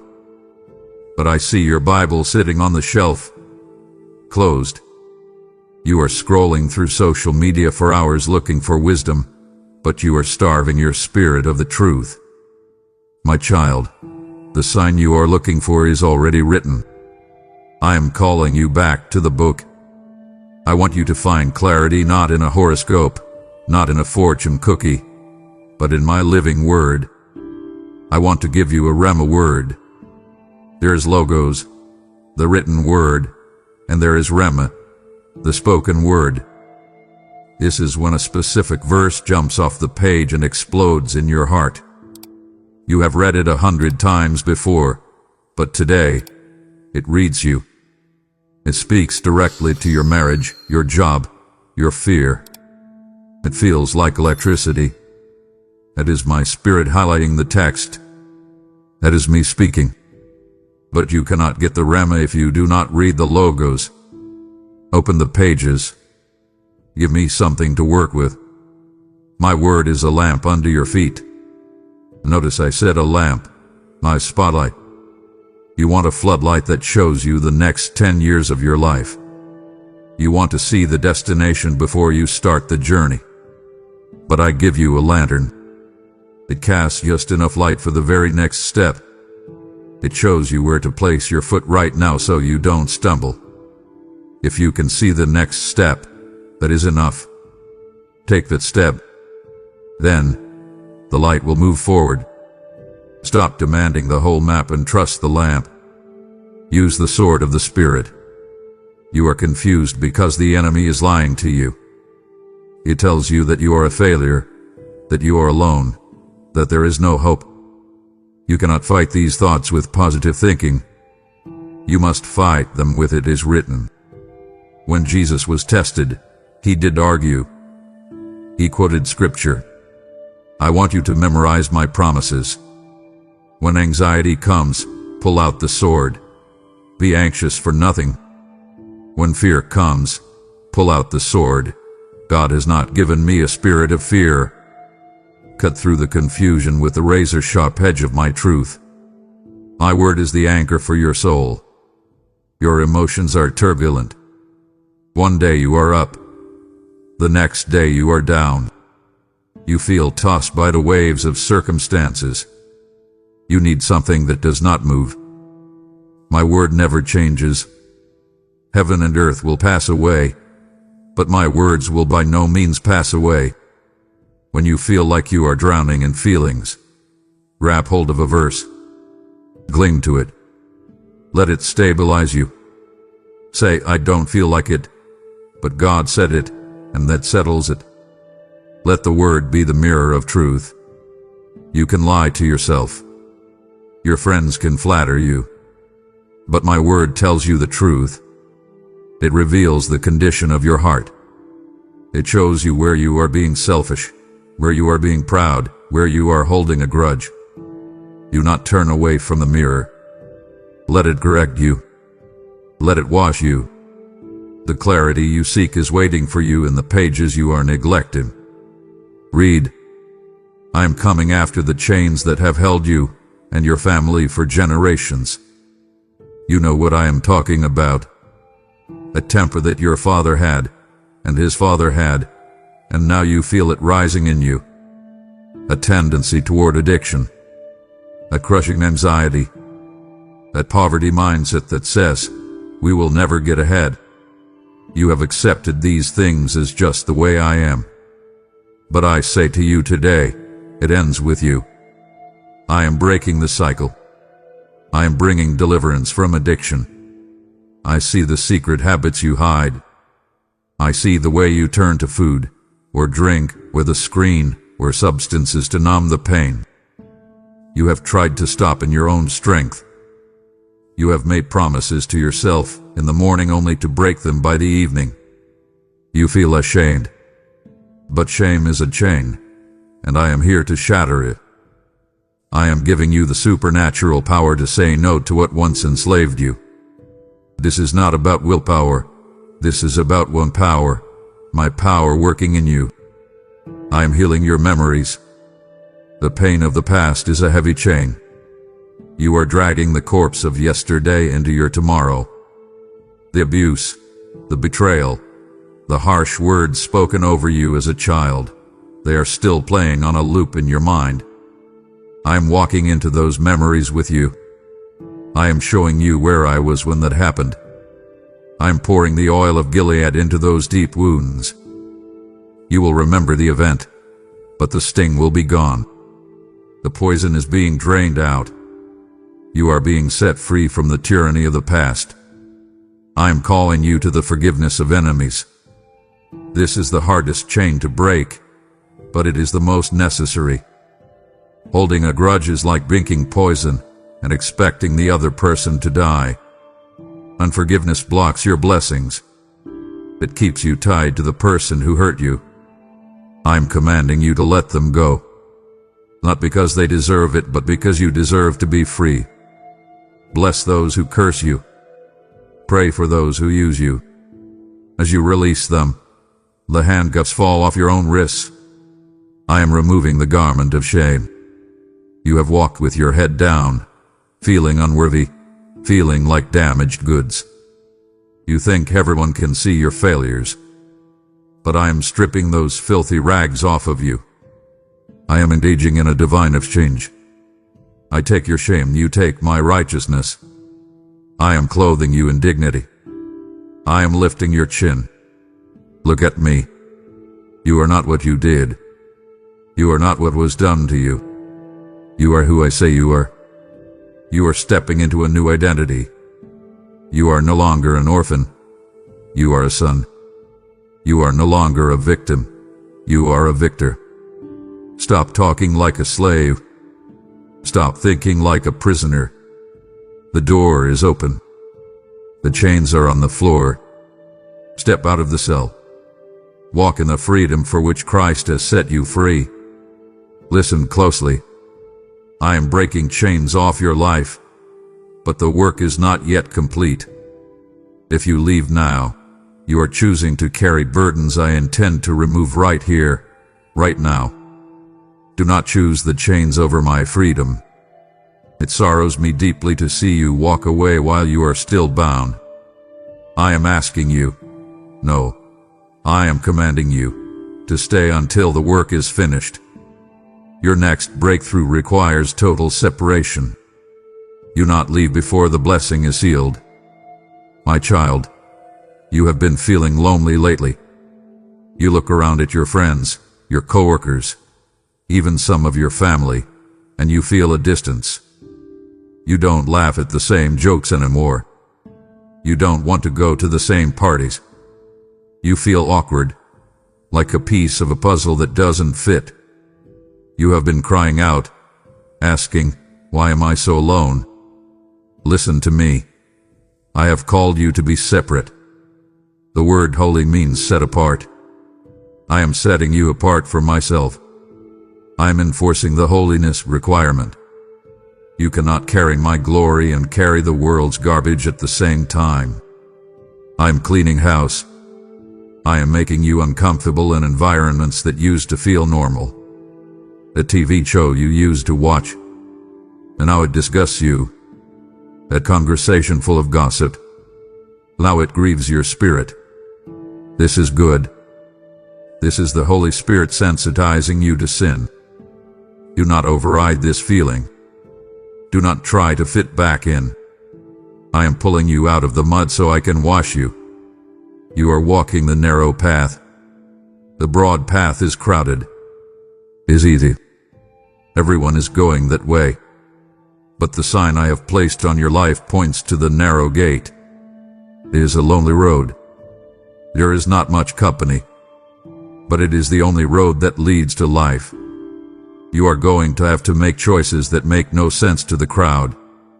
They will call you rigid. They will call you a fanatic. They will say you are too religious. Let them talk. You are not living for their applause. You are living for my will done. I am teaching you the cost of discipleship. Salvation is free, but the anointing costs everything. You have to be willing to be misunderstood. Jesus was misunderstood. Even his own family thought he was crazy. Are you willing to look foolish for my sake? Are you willing to lose a reputation to gain a destiny? I am testing your allegiance. I am asking you to choose me over popularity. I am taking you through the purification process. I am the refitter's fire.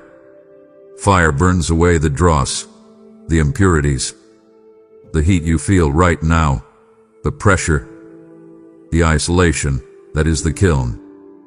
I am burning away your pride, your ego, your self-reliance, your need for human validation. There it's it. I know it hurts. But when you come out, you will come out as pure gold. You will reflect my image clearly. I am helping you set boundaries. You have to learn to say no. You have to say no to the good so you can say yes to the best. You cannot be available to everyone and be available to me. Guard your time. Guard your heart. Guard your eyes. I am calling you into sacred solitude. Do not run from the quiet. In the quiet, I download the strategies for your life. In the quiet, I heal your nervous system. In the quiet, we become lovers. Embrace the separation. It is out of pettihood. It is of emotion. My child, do not be surprised by the battle you are facing right now. I know you feel like you are under fire. You wake up feeling heavy. You feel a sudden pressure in your mind, a barrage of negative thoughts, or sudden conflict in your home that seems to come out of nowhere. You are asking, Lord, what did I do wrong? But I am here to tell you, you did nothing wrong. You are doing something right. The increase of spiritual warfare is not a sign of my absence. It is a sign of your promotion. You must see the resistance as confirmation. Think about an airplane. When it sits on the runway, there is no resistance. But the moment it takes off, the moment it tries to go higher, it meets the resistance of the wind. You are meeting resistance because you are ascending. The enemy does not waste his ammunition on empty targets. He does not attack those who are asleep. He attacks those who are waking up. He attacks those who are dangerous to his kingdom. If you were not a threat, he would leave you alone. Take the intensity of the attack as a compliment to the greatness of your destiny. I want you to identify the thief's strategy. Jesus told you that the thief comes only to steal, kill, and destroy. He is trying to steal your peace. He is trying to kill your dream before it is born.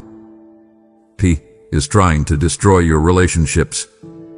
But I want you to see his hand. When you see sudden chaos, do not react with your flesh. Do not scream at your spouse or quit your job. Pause. Recognize the source. Say, this is not my family. This is an attack. When you expose the enemy, he loses his power.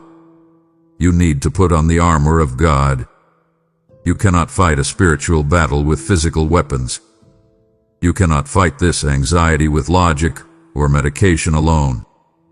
You need the belt of truth to hold you together when lies are swirling. You need the breastplate of righteousness to protect your heart from guilt and shame. You need the shield of faith to extinguish the fiery darts of fear. This is not just a metaphor. This is your uniform. Every morning, consciously put it on.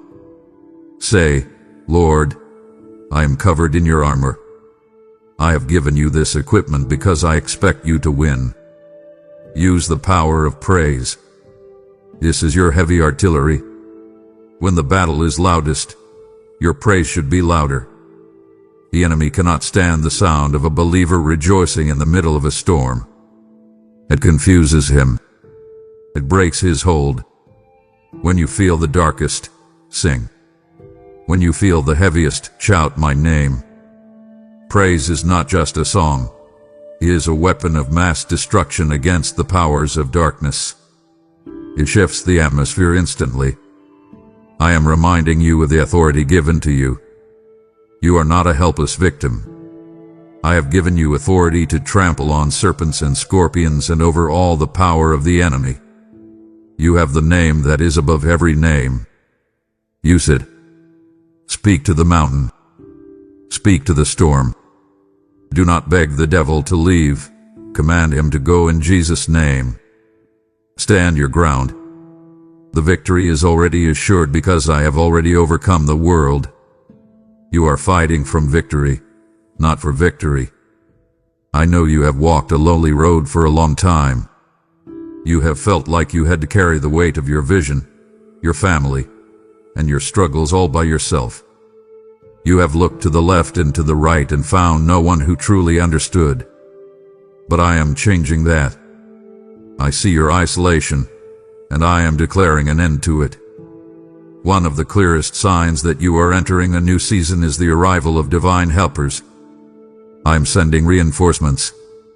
I am sending a Jonathan to your David. You need a covenant friend.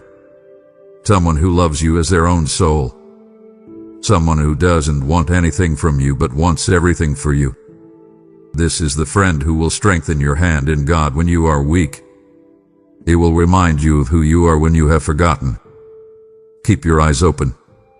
This person may not look like the friends you have had in the past. They may be from a different background or a different generation, but you will recognize them by their spirit. There will be an instant connection, a safety, a knowing that this person is for me. I'm connecting you with a mentor's wisdom. You have been trying to figure it all out by trial and error. But I am sending you someone who has already walked the path you are on. They have the scars and the trophies to prove it. They will give you the keys that will save you years of frustration. When you meet them, humble yourself. Listen more than you speak. Ask questions. Their wisdom is a gift I am giving you to accelerate your journey. Do not let pride keep you from learning. I am raising up intercessors for you. You may never know their names. They may be people you see in passing, or people in another country. But I have woken them up in the middle of the night with your face on their mind. I have burdened them to pray for you. You have felt the lift in your spirit recently, haven't you? A sudden burst of strength. That was their prayer hitting the mark. You are being held up by invisible hands. You are part of a body that supports its own. I am sending burden bearers. There are practical loads you are carrying that are too heavy. I am sending people to help you lift them. It might be someone offering to babysit, or someone helping you with a project, or someone giving you financial advice. These are my agents of relief. Let them help you. You have a martyr complex where you think you have to do it all to be worthy. Stop it. Receive the help. It is my way of loving you. I am sending the encourager's word. You have been close to quitting. I saw you. But then a text message came. A card arrived.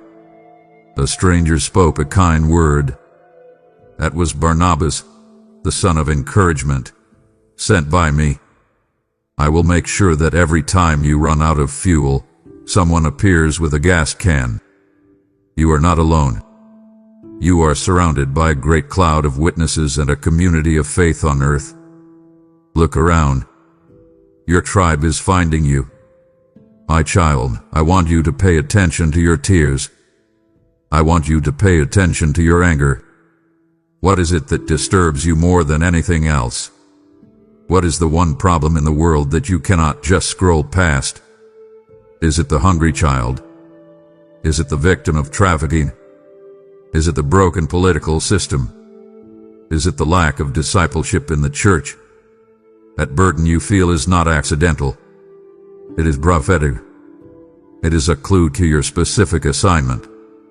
I am using heartbreak to steer you. Most people run away from pain. They change the channel. They look away. But you find that you cannot look away. Your heart breaks for a specific group of people. That heartbreak is my heart transplanted into you. I am looking for someone to stand in the gap, and I have chosen you. Do not numb this pain. Let it ruin you for the ordinary. Let it drive you to say, someone has to do something about this, and then realize that someone is you. I am stirring a righteous anger within you. There is a difference between human anger, which is selfish, and righteous anger, which is constructive. You are angry at the injustice. You are angry at the enemy's work. This anger is a fuel. It is the energy you need to destroy the works of darkness. Moses was angry at the slavery of his people. David was angry at the giant mocking his God. Jesus was angry at the money changers preventing worship. Your anger is a sign of your authority. I am giving you the sword to cut the head off that giant. I am giving you a solution mindset. Notice that while others are just complaining about the problem, you are getting ideas on how to fix it. You wake up with strategies. You find yourself researching, planning, and dreaming of a better way. That is the mind of Christ working in you. I am downloading the blueprints of heaven into your brain. You are not just a feeler. You are a builder. I am giving you the wisdom to solve problems that have baffled others. I am releasing a compassion flow. This is supernatural love. You will find yourself loving people who are hard to love. You will have patience for the addict, or the prisoner, or the orphan that makes no sense to the natural mind. This is my love flowing through you like a river. It is inexhaustible. When you pour yourself out, I will fill you back up. I am calling you to the ministry of reconciliation. You are an ambassador. You are called to bridge the gap. Whether it is in business, in education, in the family, or in the streets, you are called to bring my kingdom to that specific sphere. Do not despise the burden. It is heavy, yes, but it is your cross to carry, and in carrying it, you will find your true life. You were saved for this. You were born for such a time as this. Embrace the cause. I need you to let go of the rearview mirror. You are trying to drive forward into your destiny, but your eyes are fixed on what is behind you. You are replaying the scenes of your past mistakes. You are thinking, if only I had taken that job. If only I hadn't married that person. If only I had saved more money. My child, if only is the language of the grave. It brings death. I am calling you to the language of life. I am calling you to release the regret. I am giving you freedom from what if. You cannot change the past. You cannot turn back the clock. But I can redeem the time. I am the God who restores the years that the locusts have eaten. You think you have wasted too much time. You think you are too old or too far behind. But one day in my favor is worth 1,000 years of human striving. I can accelerate you. I can get you to your destination faster than if you had never messed up. Trust my redemption math. It doesn't follow human logic. You need to accept the grace for today. My grace is sufficient. That means it is enough.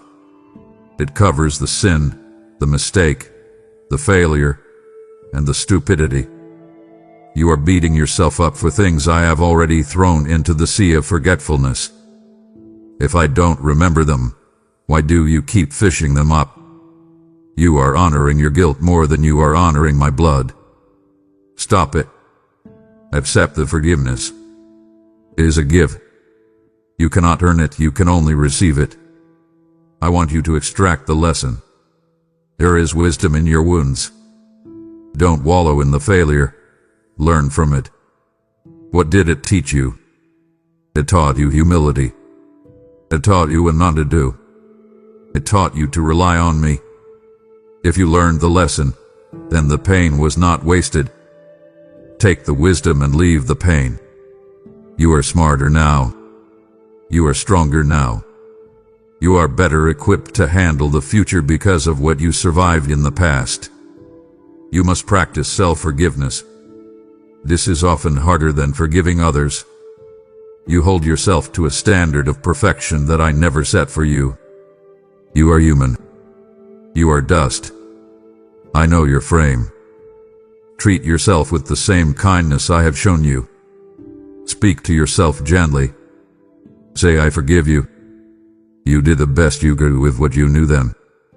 Now we know better, so we do better. Be your own best friend, not your own accuser. I am calling you to look forward. Paul said, forgetting those things which are behind and reaching forward to those things which are ahead. You have to reach forward. You have to stretch. Your future is bright. Your future is unstained. Your future is full of hope. Do not let the shadow of yesterday darken the light of tomorrow. Cut the row. Let the past drift away. Turn your face to the sun. I'm doing a new thing. Can you not perceive it? My beloved, we are nearing the Holy of Holies of this conversation. You have felt the stirring, but you have not yet received the mantle of power. To stop now would be like turning back at the very edge of the promised land. Do not break my heart by stopping inches from the finish line. I have saved the most urgent, life-altering instruction for the very end. Today, finish this race with me. Your commissioning awaits. You have released the regrets of yesterday. Now, I call you to invest in a future that will never fade by partnering with me in this work. There are thousands wandering in the darkness right now, lost in the very pain I have just set you free from, and your giving is the lamp that will guide them home. I am calling you to be a co-laborer with me, to cast your bread upon the waters, knowing that it will return to you on a wave of my favor. This is your opportunity to redeem the time by turning your temporal money into eternal souls, storing up treasures where no thief can steal. Give, and it will be given to you, pressed down, shaken together, and running over. This is my covenant with the generous heart. Do not let this moment of grace pass you by without sealing it with an offering. Click the super thanks, join as a member, or use the link below to sow your seed today, and I will make your life a sign of my abundance. I am walking through the garden of your life, and I am watering seeds that have been buried for a long time. I am talking about your gifts, your talents, the things I put inside you that make you, you. You had hidden them. You buried them out of fear, or because someone told you they weren't practical, or because you were busy just trying to survive. But today I am commanding you to dig them up. I am pointing to the unburied talent. You know what it is. It's that ability to write, to sing, to organize, to build, to listen, to design. It's the thing that comes naturally to you. Recently, you have felt an urge to do it again. You picked up the instrument. You opened the notebook. You felt that spark. That is me. I am blowing on the embers. I want you to use what I gave you. I did not give you that gift to hide it under a basket. I gave it to you to light up the house. You will feel the anointing to function. When you operate in your gift, you will feel my pleasure. It's like the wind catching a kite. Suddenly, it's not hard. It's effortless. You lose track of time. You feel alive. You feel powerful. That is the anointing. It is my power flowing through your natural ability. When you feel that flow, write it. That is your sweet spot. That is where you are most dangerous to the enemy and most helpful to the kingdom. Notice the ease of execution. Watch for the things that are hard for others, but easy for you. Others struggle to understand numbers, but you see patterns instantly. Others are terrified to speak in public, but you feel at home on a stage. Others can't fix a broken engine, but your hands just know what to do. At ease is a sign of your calling. Do not despise it because it is easy. Value it because it is yours. I'm bringing public recognition. People are starting to notice. They are complimenting you on your gift. They are asking you for help in that specific area. They are saying, you are really good at this. You should do this for a living. Listen to them. I use the voices of others to affirm what I have placed in you. When you receive a compliment, do not deflect it. Say thank you and give the glory to me. I want you to use your gift to serve. The gift is not just for you. It is for the body. Use it to edify. Use it to encourage. Use it to solve problems. As you pour out, I will pour in. This is the principle of multiplication. If you use the 1 talent, I will give you 5 more. If you use the 5, I will give you 10. But if you bury it, you lose it. The stirring you feel is an invitation to stewardship. As of the gift. Village it. Practice it. The world is waiting for what you carry. My child, I want you to stop looking for me out there. You look for me in the sky, in the church building, or in the distant future. But I want you to know that I am closer than the air you are breathing right now. The sign I am giving you is the tangible sense of the shadow of the Almighty. To be in someone's shadow, you have to be standing right next to them. You cannot be in the shadow of a distant object. If you feel a covering over your life, a sense that you are being watched over, not with judgment, but with protection, it is because I am walking right beside you. I want to speak to the grief you are carrying. I know there is a void in your heart left by someone you lost, or a relationship that died, or a season that ended. You feel that empty space every day. You wake up and remember they are gone. But notice something. You have not been consumed. You have not been destroyed by the sorrow. Why? Because I have poured my presence into that void like liquid gold. I am filling the cracks of your broken heart with myself. I am the God of all comfort. I am not just sending comfort. I am the comfort. When you feel a sudden warmth in your chest when you are crying, that is me holding you. I am giving you the courage to stand. Think of a child on a playground.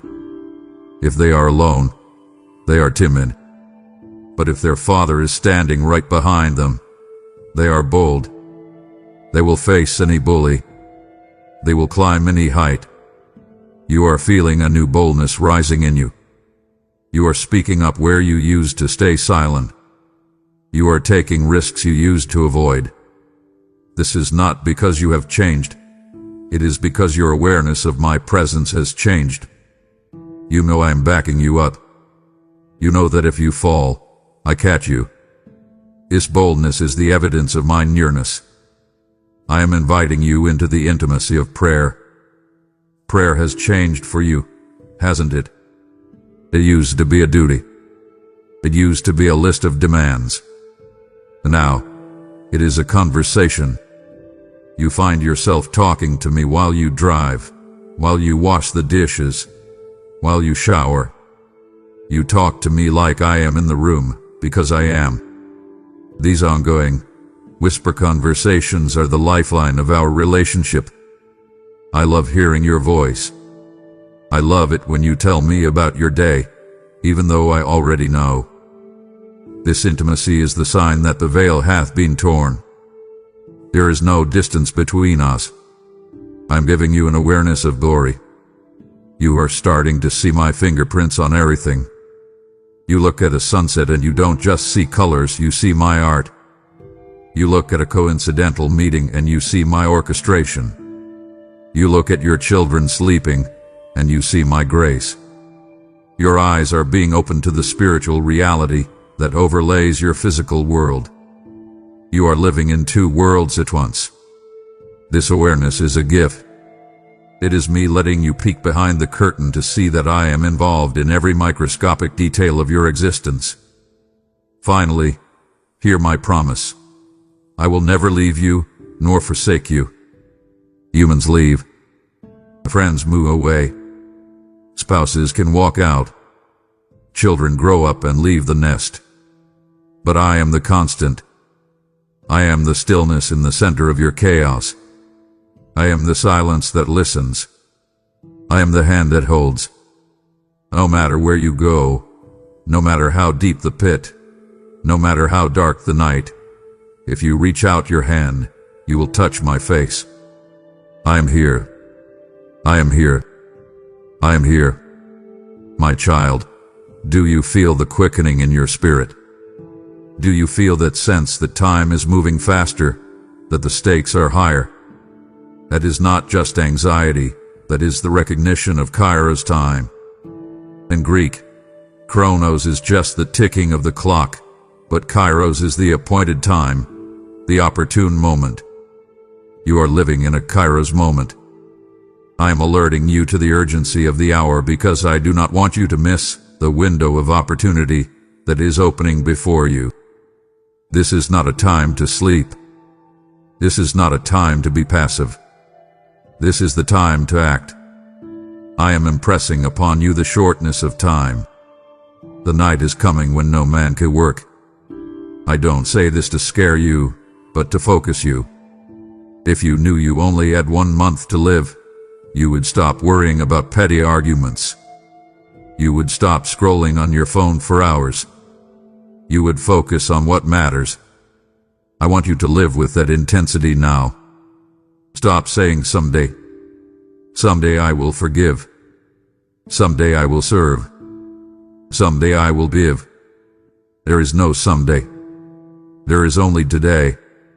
Today is the day of salvation. Today is the day of obedience. I am calling you to the harvest. Look at the fields. They are white and ready for harvest. Look at the people around you. They are broken, confused, and searching for answers. They are hungry for what you have. I have put a light inside of you, and the world is getting darker. The darker the world gets, the brighter your light must shine. I need you in the field. I don't need you sitting in the barn polishing the tractors. I need you out in the field bringing in the sheaves. Your family needs your prayers. Your workplace needs your integrity. Your city needs your love. The harvest is plentiful, but the laborers are few. Be a laborer. I am motivating you with love, not fear. I do not want you running around in a panic. Panic produces mistakes. I want you to run with purpose. The urgency I give is driven by love. When you see a child running toward a busy street, you run after them with urgency, not because you are angry, but because you love them and want to save them. That is how I want you to view your assignment. Love the people enough to tell them the truth. Love your destiny enough to pursue it with passion. Let the love of Christ constrain you and propel you forward. I am helping you prioritize eternity. You are waking up to the reality that this life is a vapor. It is a mist that appears for a little time and then vanishes. You are building things that will burn, and you are ignoring things that will last forever. I am shaking your priorities. I am making the temporary things look faded so that the eternal things will look bright. Invest in souls. Invest in the Word. Invest in character. These are the only things you can take with you when you leave this earth. Consider this your wake-up call. I am sounding the alarm in your spirit. Ring. Ring. Wake up. The slumber is over. Shake off the lethargy. Shake off the depression. Wash your face. Put on your shoes. I have an assignment for you that is time-sensitive. The sign you have been asking for is this internal pressure to move. Do not hit the snooze button again. Step into the day I have made. The clock is ticking, but my grace is sufficient for the moment. Move now. We have arrived at the most difficult and the most beautiful part of this conversation. This is your Gethsemane moment. Just as my son Jesus knelt in the garden, sweating drops of blood, and said, "Not my will, but yours be done," I am bringing you to that same garden. You have been fighting for control. You have a picture in your mind of how your life is supposed to look, and because it doesn't look like that, you are fighting me. You are kicking against the goads.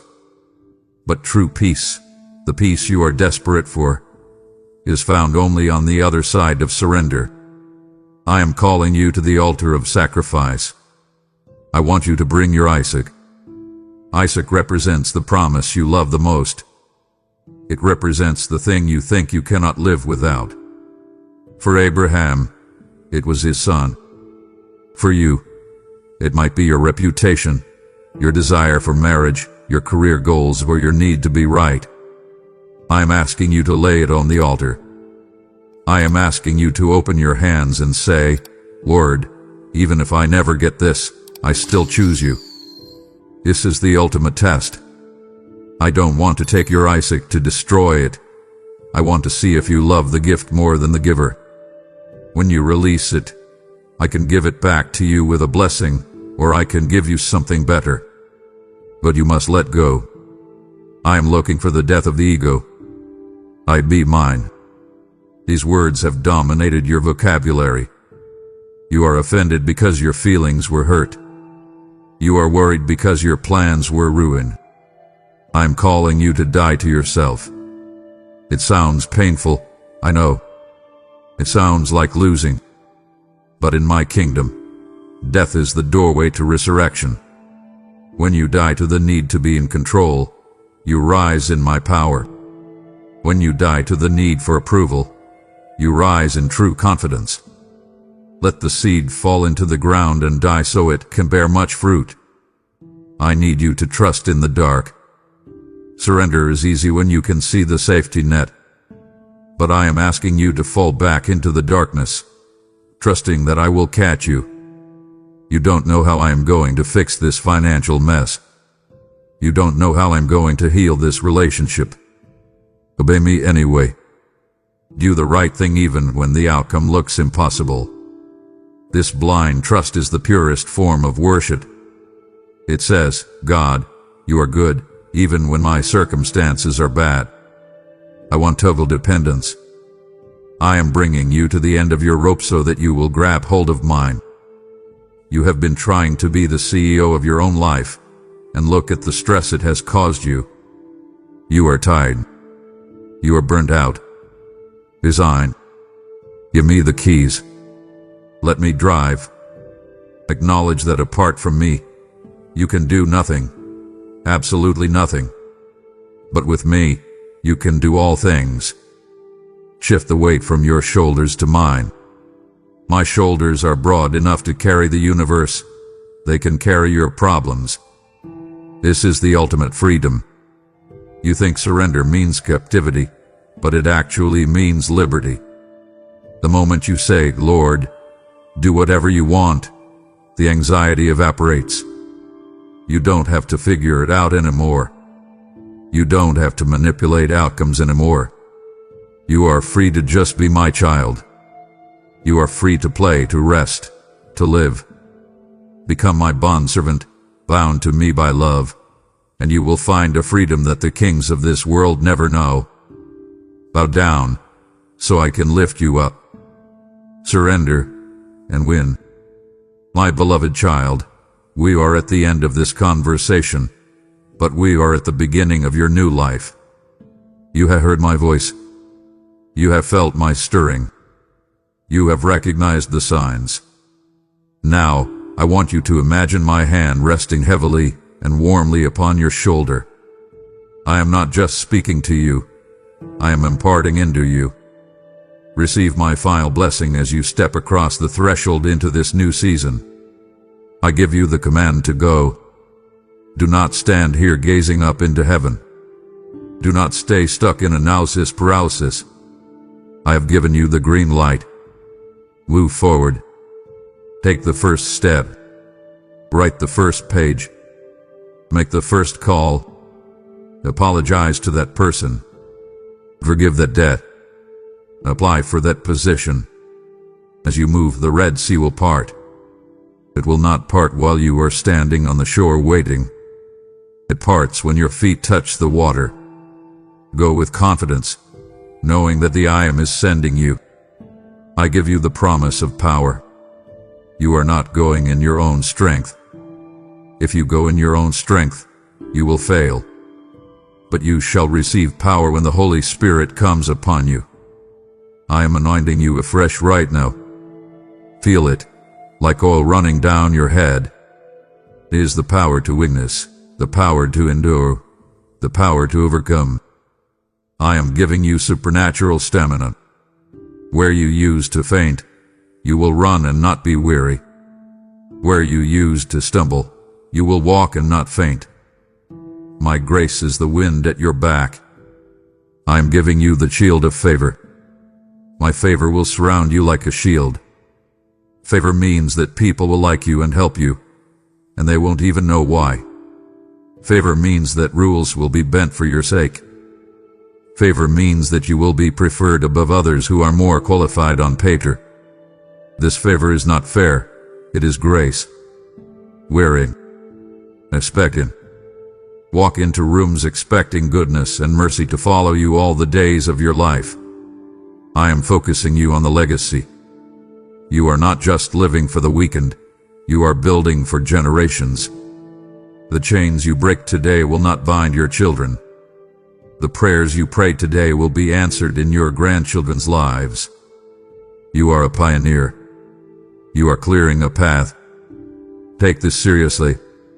You are planting trees under whose shade you may never sit, but your descendants will eat the fruit. Be faithful to the future I am showing you. And now, receive the benediction.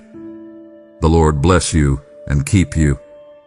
The Lord make his face shine upon you and be gracious to you. The Lord lift up his countenance upon you and give you peace. Go in peace, my child. Go in power. Go in love. I am with you always, even to the end of the age. I love you. I love you. I love you. Now go. You have received my blessing and my commissioning. Now, seal this word by planting a seed that will outlast you.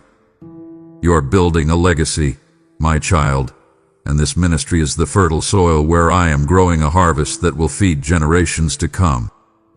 I am asking you to stand with me, to strengthen the hands that prepare this table, so that this message of hope reaches the ends of the earth before I return. Every gift you give is a lifeline thrown to a drowning soul, a prophetic declaration that my kingdom is your highest priority. My word promises that I will make all grace abound toward the cheerful giver, so that you will have an abundance for every good work I call you to do. Do not leave my presence without honoring me with your substance. Click the super thanks, become a member, or give through the link below right now. Sow into my house, and I will build yours. My child, do not let this moment fade into silence. Seal this word now with a prophetic act of agreement. I call you to make a public declaration, for faith spoken is faith established. Go to the comments below and write, I accept my sign, as a testimony that you are awake and ready for the new season I am releasing. By writing these words, you are shattering the silence of the enemy and aligning your heart with my sovereign plan. I am watching over your declaration to perform it. Speak it now and step into your destiny. Amen.